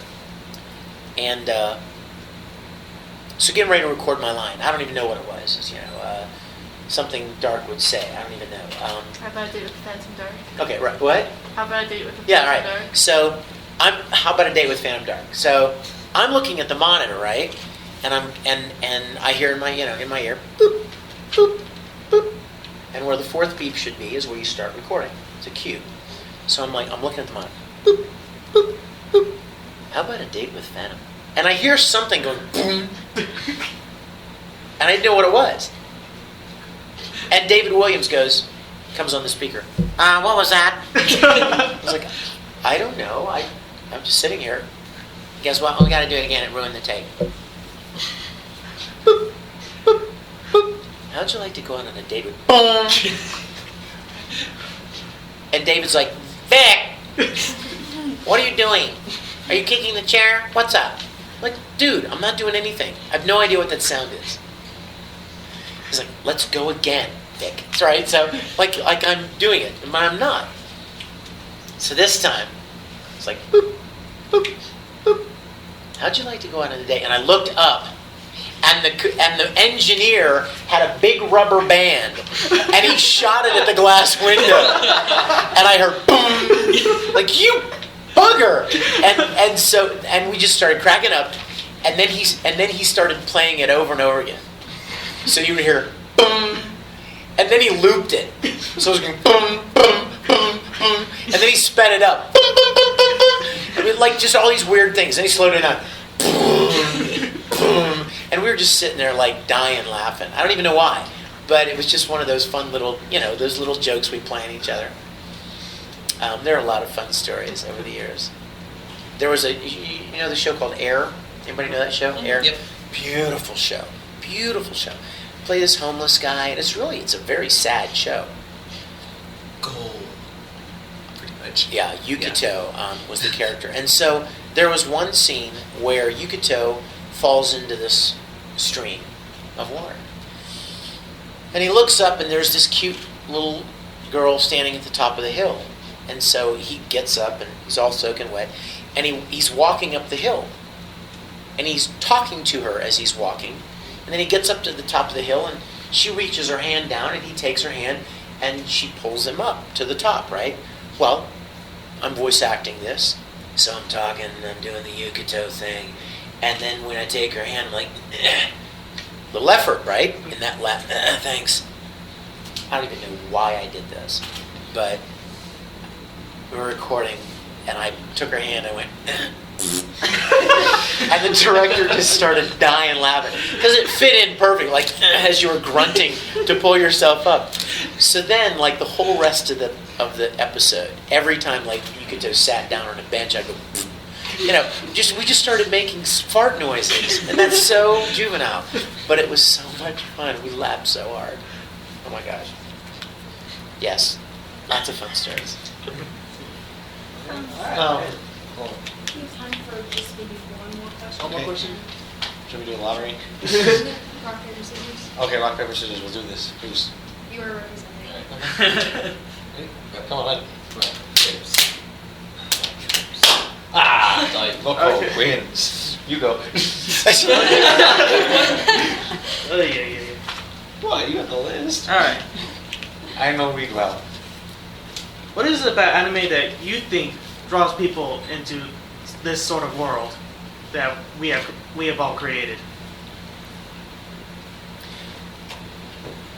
Uh-oh. Just giving you a well thought out answer. I think the attraction of anime is that the stories are so intriguing.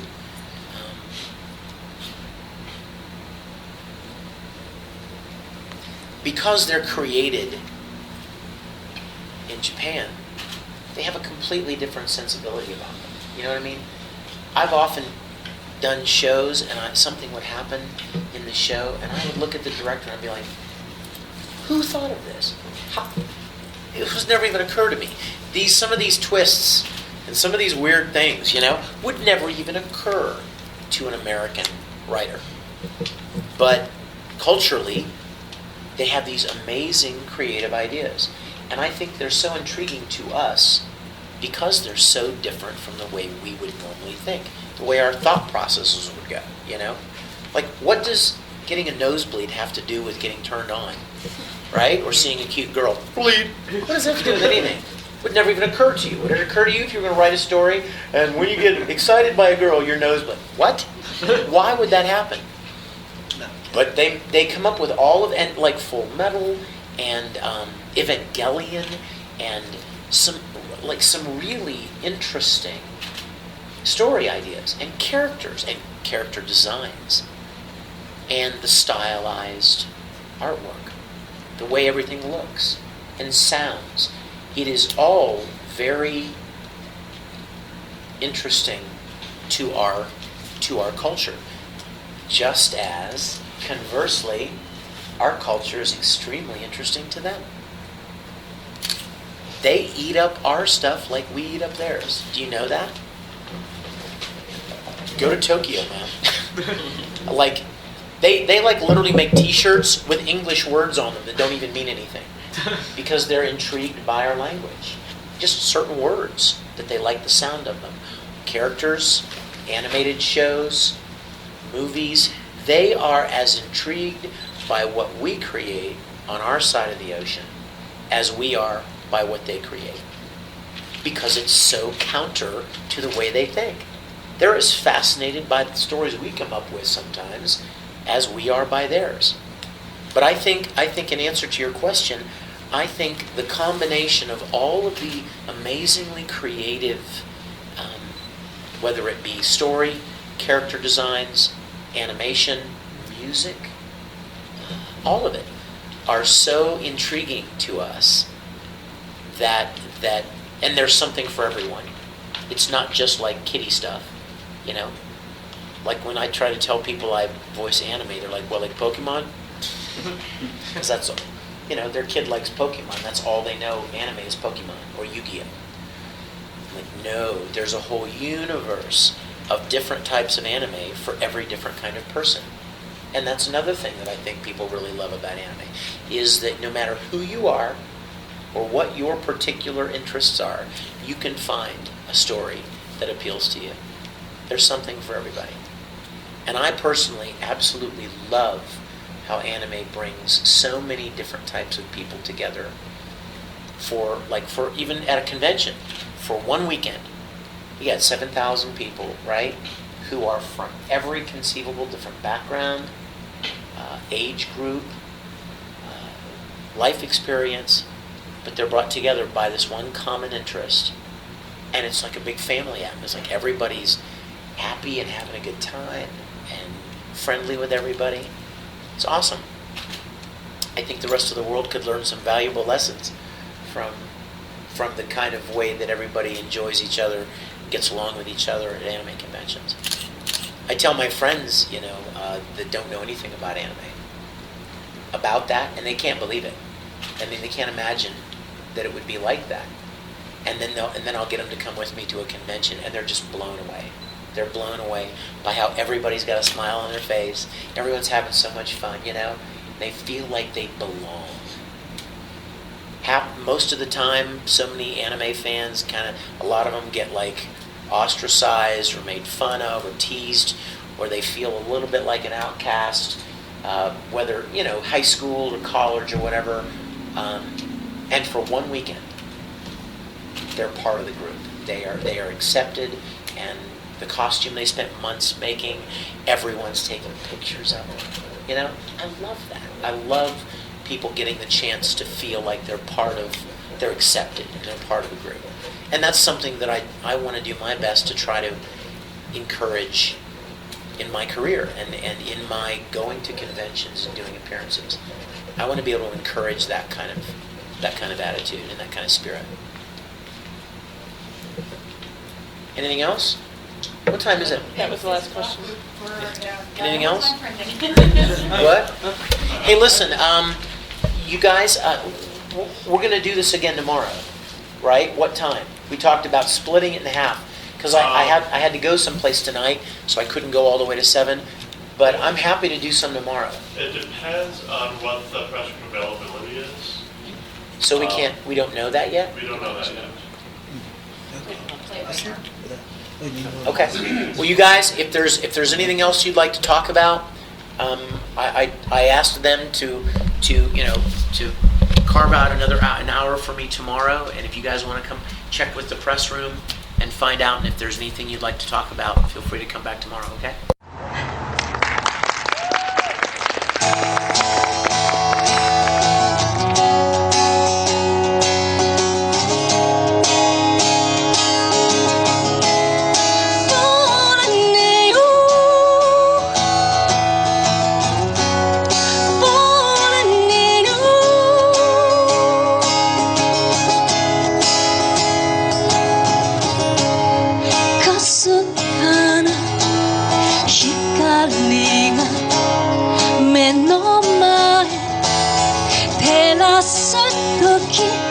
Just reach my hand この手で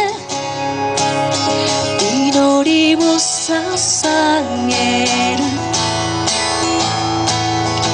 悲しみに I'm falling ただ一人今もさまようの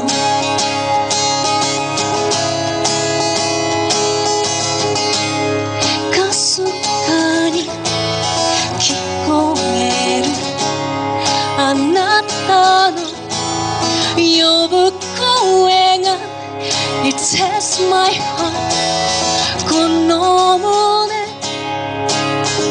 引き裂くように悲しみに I beg you ずっと一人きり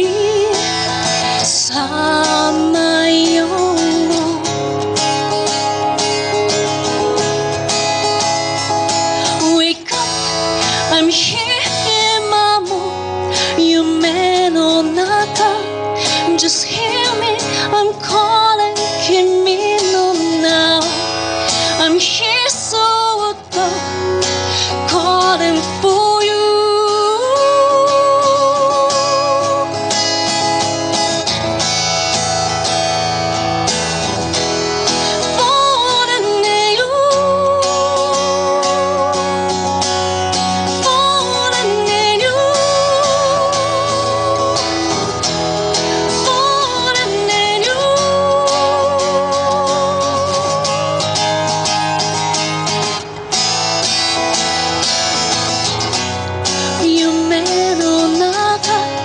Just hear me, I'm calling, 君の名を I'm here so calling for you. Wake up, I'm here, Mama.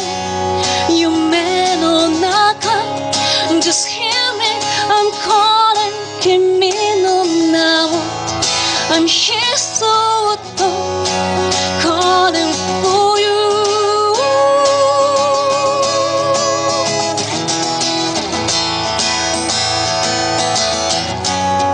Falling in you. Falling in you. Falling in you.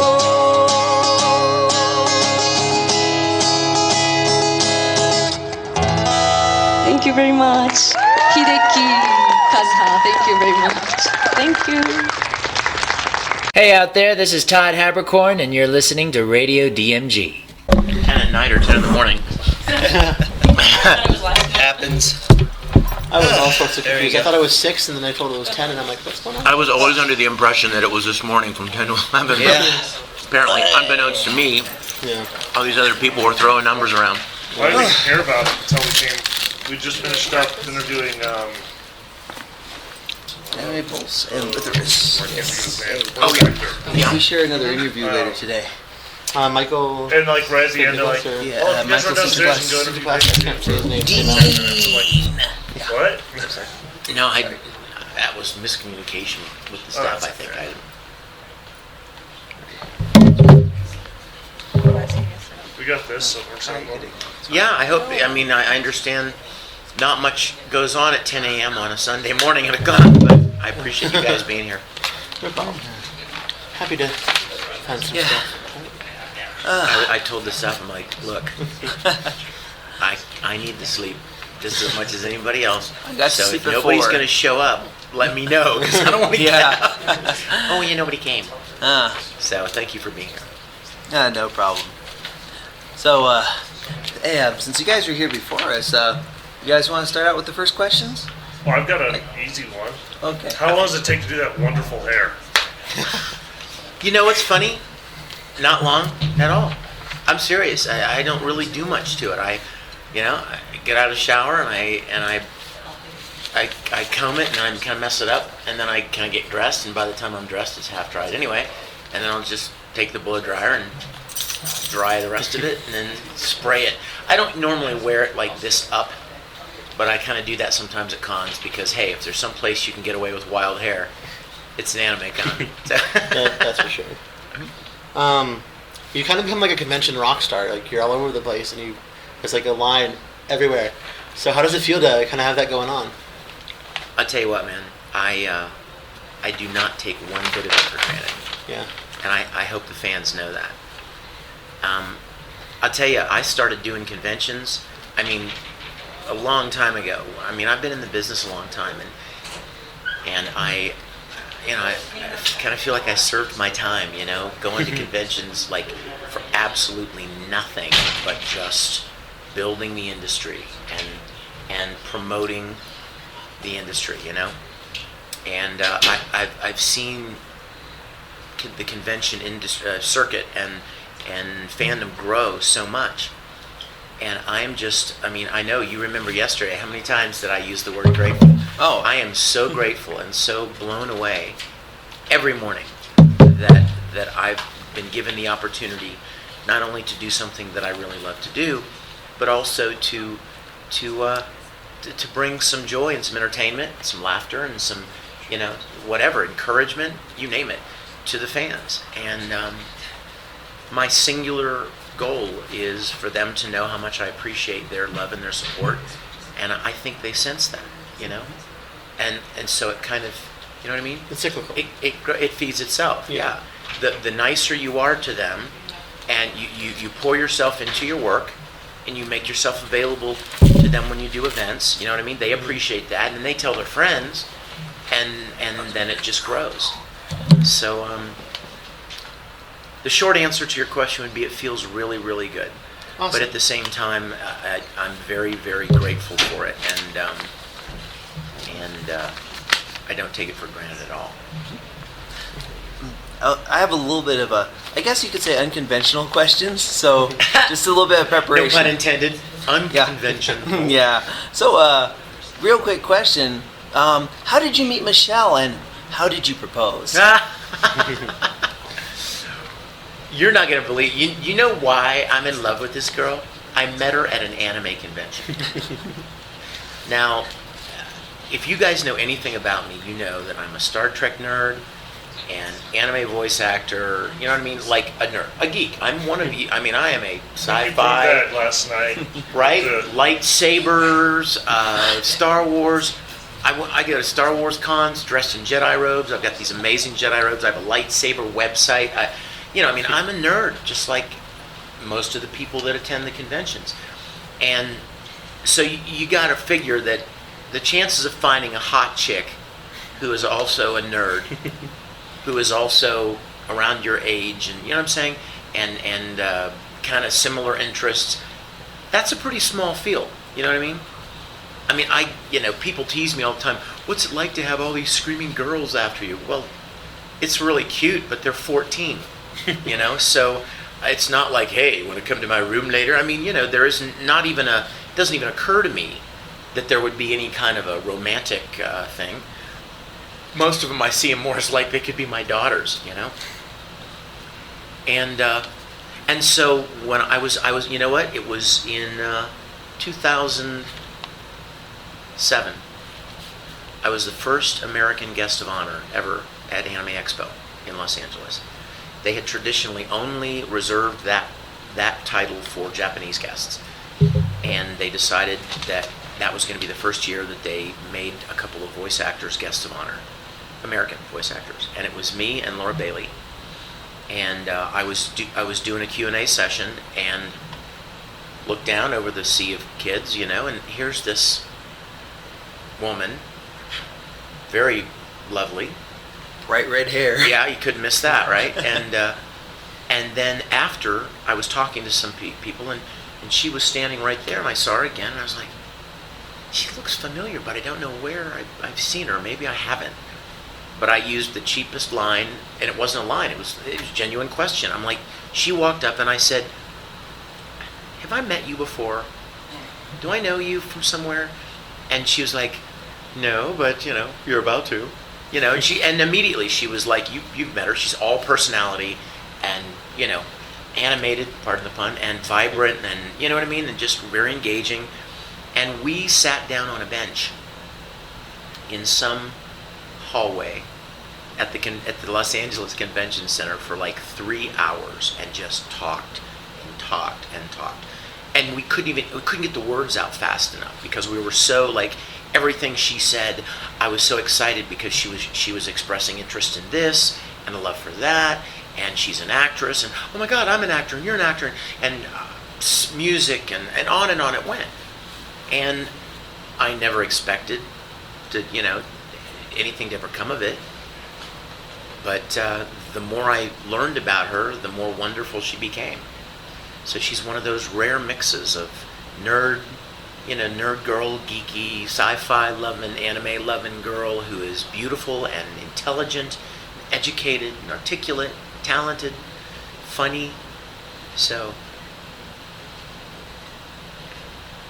that's the propose. Oh, that's right. Yeah, it's like part of that. Yeah. Well, you know what? I'm ashamed to say that was less than dramatic or climactic. We'd been together for a while, and I bought this ring that she and I both had picked on the internet. A really pretty kind of a vintage, what do they call them? Not like a state, you know what I mean? Like something from like the 20s or something. One of those really pretty old ornate rings that she really liked, and I was carrying it around for a long time, and she knew I had it. And I was getting ready to leave for a convention one morning, and she was still in bed, and I had gotten up and gotten dressed and got my luggage packed, and I was getting ready to roll out, and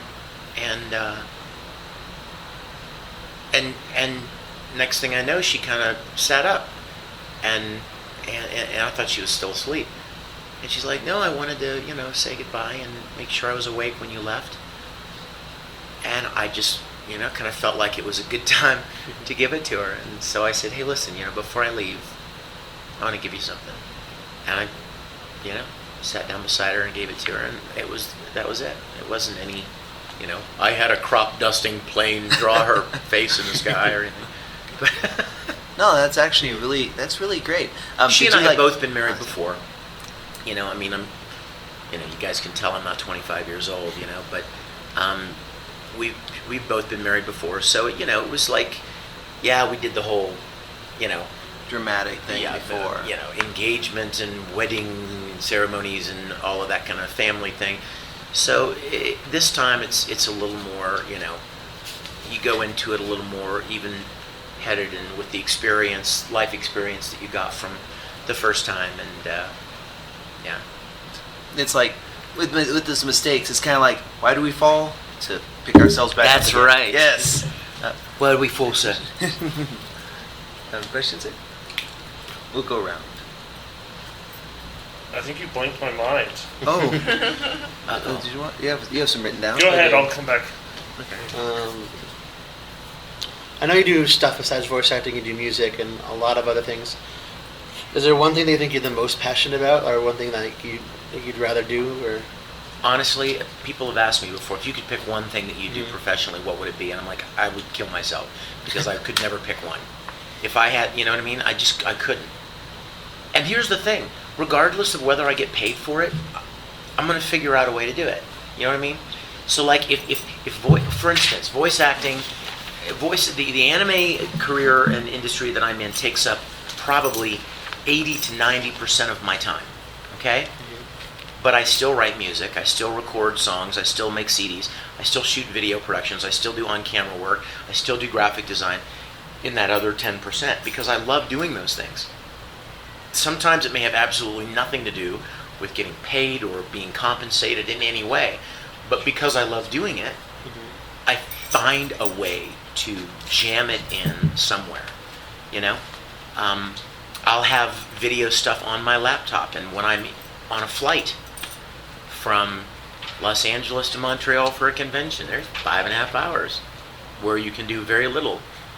And so I'll sit there and I'll edit something I'm working on, or I'll write a lyric to a song or something. So I would never be able to pick one, but I would always try to find a way to continue to do everything that I do, because I love them all. Did you think of anything yet? I have yes, and I just forgot again. Oh. No, that's what it was. Obviously, you get asked to do Full Metal Alchemist's voice at every convention. Is there a voice you don't get asked to do and you would enjoy doing more? That's a great question. Wow, dude, that was worth waiting for. I'm serious. Well, I've been asked 1,000 questions, and I've been asked a ton of times, and I've never heard that. In fact, at that AX you were just talking about, I remember first time I saw you was some fangirl was chasing you down the hall. And there's all these staff members trying to stop them.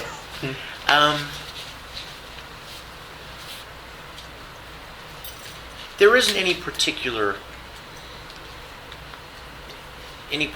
character that I wish somebody would ask me to do. In fact, I'll be honest with you, this is going to sound weird, but I don't like doing voices live for people, because to me, it kind of destroys the mystique of it. You know what I mean? Like, when you see Ed, he's this cute little 15-year-old kid with blonde hair and pulled back in his little ponytail and his little red coat, and I want people to have that image. You know what I mean? So, a lot of times when I've been in panels and people will say, would you do a line or a monologue or something from Full Metal? I'll say, you know what? I will, but everybody close your eyes. I want you to close your eyes, and I want you to visualize Ed's face, not me, him. So I think it ruins some of the magic of the characters when, you know what I mean, when you see some guy doing this voice of this magical,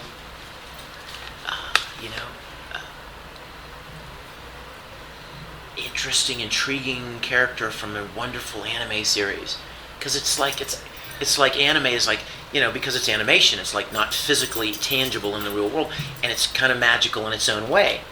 And so to detract from, I feel like it detracts a little bit to see a real guy doing something. I've often likened it to like when you were a little kid and you used to hear DJs on the radio stations where you grew up, and you had an image in your mind of what that DJ looked like. When you were a little kid. Yeah. 95.6, the jam, and you're like, this guy is badass. And then you go to a Kmart opening or something, and here's the guy signing, and he's this little scrawny guy, or he's some big, huge, you know what I'm saying? Yeah. And you're like, ugh. And somehow or another, something is, you know what I mean? That voice and that image is somehow reduced to this guy. So I don't, and that's another reason why when somebody will ask me to do a voice, and it doesn't matter if it's a guy or a girl, I'll say, hey, give me an headline, man, give me an headline. I will get up right in their ear and go, this is all my fault, Al, so I'll do whatever it takes to get your body back.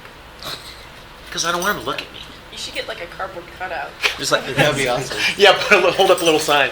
But you know what I mean? Because I don't want them to see me. I just want them to hear it. Yeah. Yeah. So that's it. There are a lot of. That's a great question. But there are a lot of characters that I've really enjoyed that sounded different. And I enjoy getting to do roles that don't sound like me. I played this Akuma clown in the first couple episodes of D. Gray Man, and I mean, he was freaky sounding guy. And Ikaku from Bleach has a really different kind of a voice. I mean, I love doing things that don't typically sound like the young hero type, but I don't get asked to do those much. So yes, it's my turn. Well, the lady over there is setting up her stuff. This one's a little bit heavy, but I have asked it of a lot of the other voice actors and stuff. Today is the 10th anniversary of the September 11th attacks. Do you remember where you were when they happened? And Very what well. are your thoughts and opinions on it? Very well.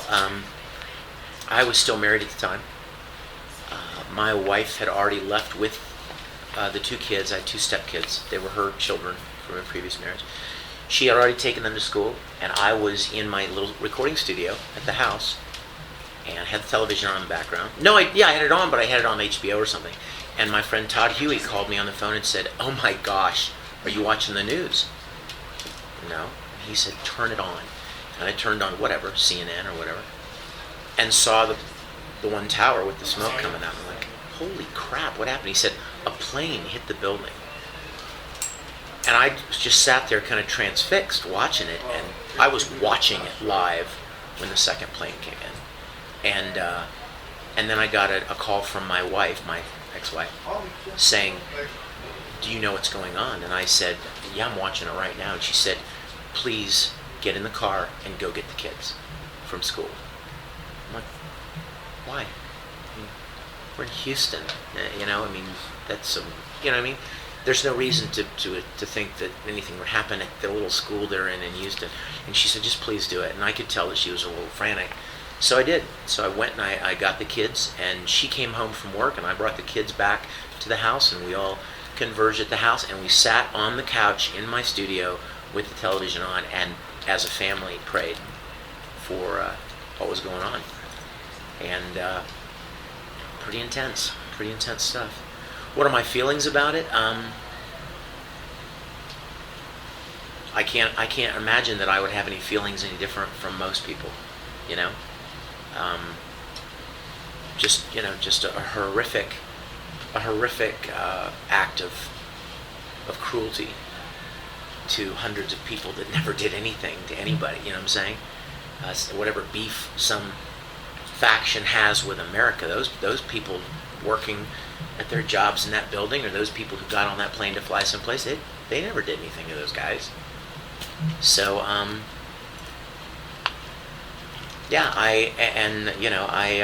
it's kind of funny that you should even ask that, because I'm currently working with a voice actor named Chuck Huber, who is also an independent filmmaker, and he is working on a film about 9/11.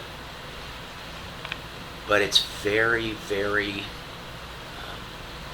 atypical. It's not the tragedy of 9/11. It's actually a... Is it the one with, like, I think I saw this on IMDb. I think your fiance's in it too, isn't she? Yeah. And it's about like the firefighter and the cop, something like that. Is that? No. It's well, she's in it, but no. What it is you guys ever see the movie Waiting for Guffman? It's a really funny, quirky little film about this little town in Missouri, and they're going to put on a play, a little original musical to celebrate the centennial of the city. So they make up this really bad, cheesy musical about their town, and they think that some guy from Broadway is going to come down to see it, and that they may get to go to Broadway. And they're all, bad actors, and the songs are cheesy. There's no chance in the world they would ever, but they think they may. And the whole movie is literally about the behind the scenes of these local people preparing to make the musical. So like 10% of it is them practicing the musical, and 90% is them backstage, behind the scenes, the interaction between the characters as they're rehearsing a musical. Well, this particular film is about two producers that want to make a musical about 9/11, a musical. So you're already going, ooh, that sounds weird. Well, it gets even stranger, because these two producers are conspiracy theorists. Oh. They think that, they believe that, like, the buildings were brought down by explosives intentionally, and they believe that maybe there weren't even any planes, that was all a television effect hoax, and, that kind of thing. And so they want to promote that in the film. It's all fiction, but in the film they want to promote that idea, but they don't want to necessarily offend people, so they kind of couch it in the form of a musical, thinking that it would be a little more palatable if it's a musical. Yeah, so they get all of these different kind of people who have all different viewpoints on that, and bring them together. And so the majority of the film are all of these cast members fighting it out and hugging it out and arguing and crying and all the different attitudes behind the scenes as they're trying to put this musical together. So I guess like you and Michelle will be singing it, because she was in Deliverance the musical. Well, that was something she did a long time a long time ago with a comedy team that she was in. But yeah, in fact, Chuck had asked me to be in it, and then I told Michelle that I was doing it. Michelle's like, is there anything for me? Can you ask Chuck if I can do anything? And I said, Chuck, is there anything Michelle can do? And he's like, yeah, we'll find something. And he brought her in to play one of the roles, and she's really awesome at what she does. And so next thing you know, her role had expanded. You've been in so many things. Like, I asked all my friends back home in Boston and here in Denver are huge nerds, and I asked a bunch of them, like, okay, for everybody I've interviewed so far, I've asked this question. Name, first thing you mind, name the show that you know this person from. And every person I asked gave me like a different answer. What was the question? What is? I'm kind of crazy. Like, what's your favorite character? Because every person I asked, all my friends, name a Vic Mignogna character, and they gave me Soul Eater, Oron. They each gave me so many different answers. So I was wondering, what is your favorite? Well, for the longest time, and I said this in my panel the other day, for the longest time, I was always afraid to give one answer, because I love so many different characters that I've gotten to play. So I always gave that politically correct answer, well, I love all of my characters, I could never pick one, they're all like my children, that kind of thing. And a lot of people say that, and I was one of them. But then when I finished Brotherhood, when I finished Full Metal Brotherhood, I just had to acknowledge the fact that Ed was such a wonderful character, and I was so grateful to get the chance to play that character. So I would say Ed from Full Metal is my favorite, but then like right behind Ed is Tamaki from Oran. No, it's been a fun one. I gotta get going for another interview or so. Oh my Before we gosh. go, real quick, what's your favorite Bible verse? I have a lot of those too. Oh, Colossians 3:23. I'll say that one. Okay. Whatsoever Colossians you do, do it heartily as to the Lord and not unto men. God bless you. Thank you, brother. God bless. Have a good day. You too. That's how all of that went down in weird and beautiful chaos and stuff. Honestly, I have to kind of hand it to the staff over at Non-DesCon for handling such horrifying chaos.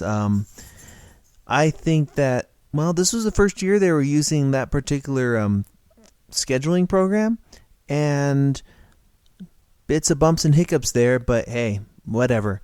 We got so much content here. In fact, I've got like about 5 or so more interviews. 6 or 7. Actually, good amount of interviews still left to give you guys, and we're going to do that in the next episode of Radio DMG. I threw in an acoustic song from Casa from last year's NDK between the two randomly jumbled, chaotic sections of interview-ish stuff.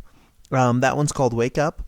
And that acoustic version, pretty much that's an exclusive that we have. It's kind of great. So there's a video of it if you want to watch the video for it, and we'll put a link there in the notes, the show notes. But yes, go ahead and check that out. Check out our YouTube channel, Area DMG. But before we get going tonight, I guess I should do some housekeeping, some shout outs and things. First things first, let me give a shout out to Cross Border Gaming. They're actually on thatgamerhub.com. I think it's .com now. And I'm there occasionally on their show. They've got a revolving third chair now, and I'm occasionally on there. In fact, I was on there a couple episodes back, and unlike this one where I only say partially offensive things, I go fully offensive on their show, sort of. Kind of depends. Mostly to the irritation of the Frank and Harold over there at Cross Border Gaming. But yeah, check them out. They're fun. Also check out here's some stuff you should check out. You should follow us on Twitter at DMG Ice. At DMG Ice. That's our Twitter. Go to dmgice.com. Follow us on Twitter. Subscribe to us on Flickr. Subscribe to us on YouTube. Follow us on Facebook. Like us on Facebook. Also go to animationisart.com and follow us on Facebook. Like us on Facebook. Follow us on Twitter. Animation is Art is a store project that we're working on, and more details will be given in a separate broadcast. Not here. So, yeah. Dun dun dun. So, that's a show. We're actually at the 2-hour and 18-minute mark now. And I'm like, all right, cool. I was able to cram about an extra hour's worth of content into there because that's exactly what we do. We just give you content. Lots and lots of delicious, juicy content. And you're welcome. But yeah, this is Philip Wesley, the Mile High Mouth, signing out for Radio DMG on November 7th, 2011. Good night. Okay, this is a bit of a test. I'm recording right now. Yes. Go ahead and say something. There's a mic that's staring at me that looks like a pilot fish with a little light on the end. I want this to light up. I'll have to work on that. I have to make sure that lights up. Let's see how that sounds real quick. Okay, let me test this really quick. Just say something real quick. I'm Patrick Seitz, and I love pie. Excellent. Okay, right now we're just testing it. Just go ahead and say something, I guess. I'm talking with my mouth full. And this is Stephanie Shea, talking with her mouth full. Let's see how that happens. Morning, Maya.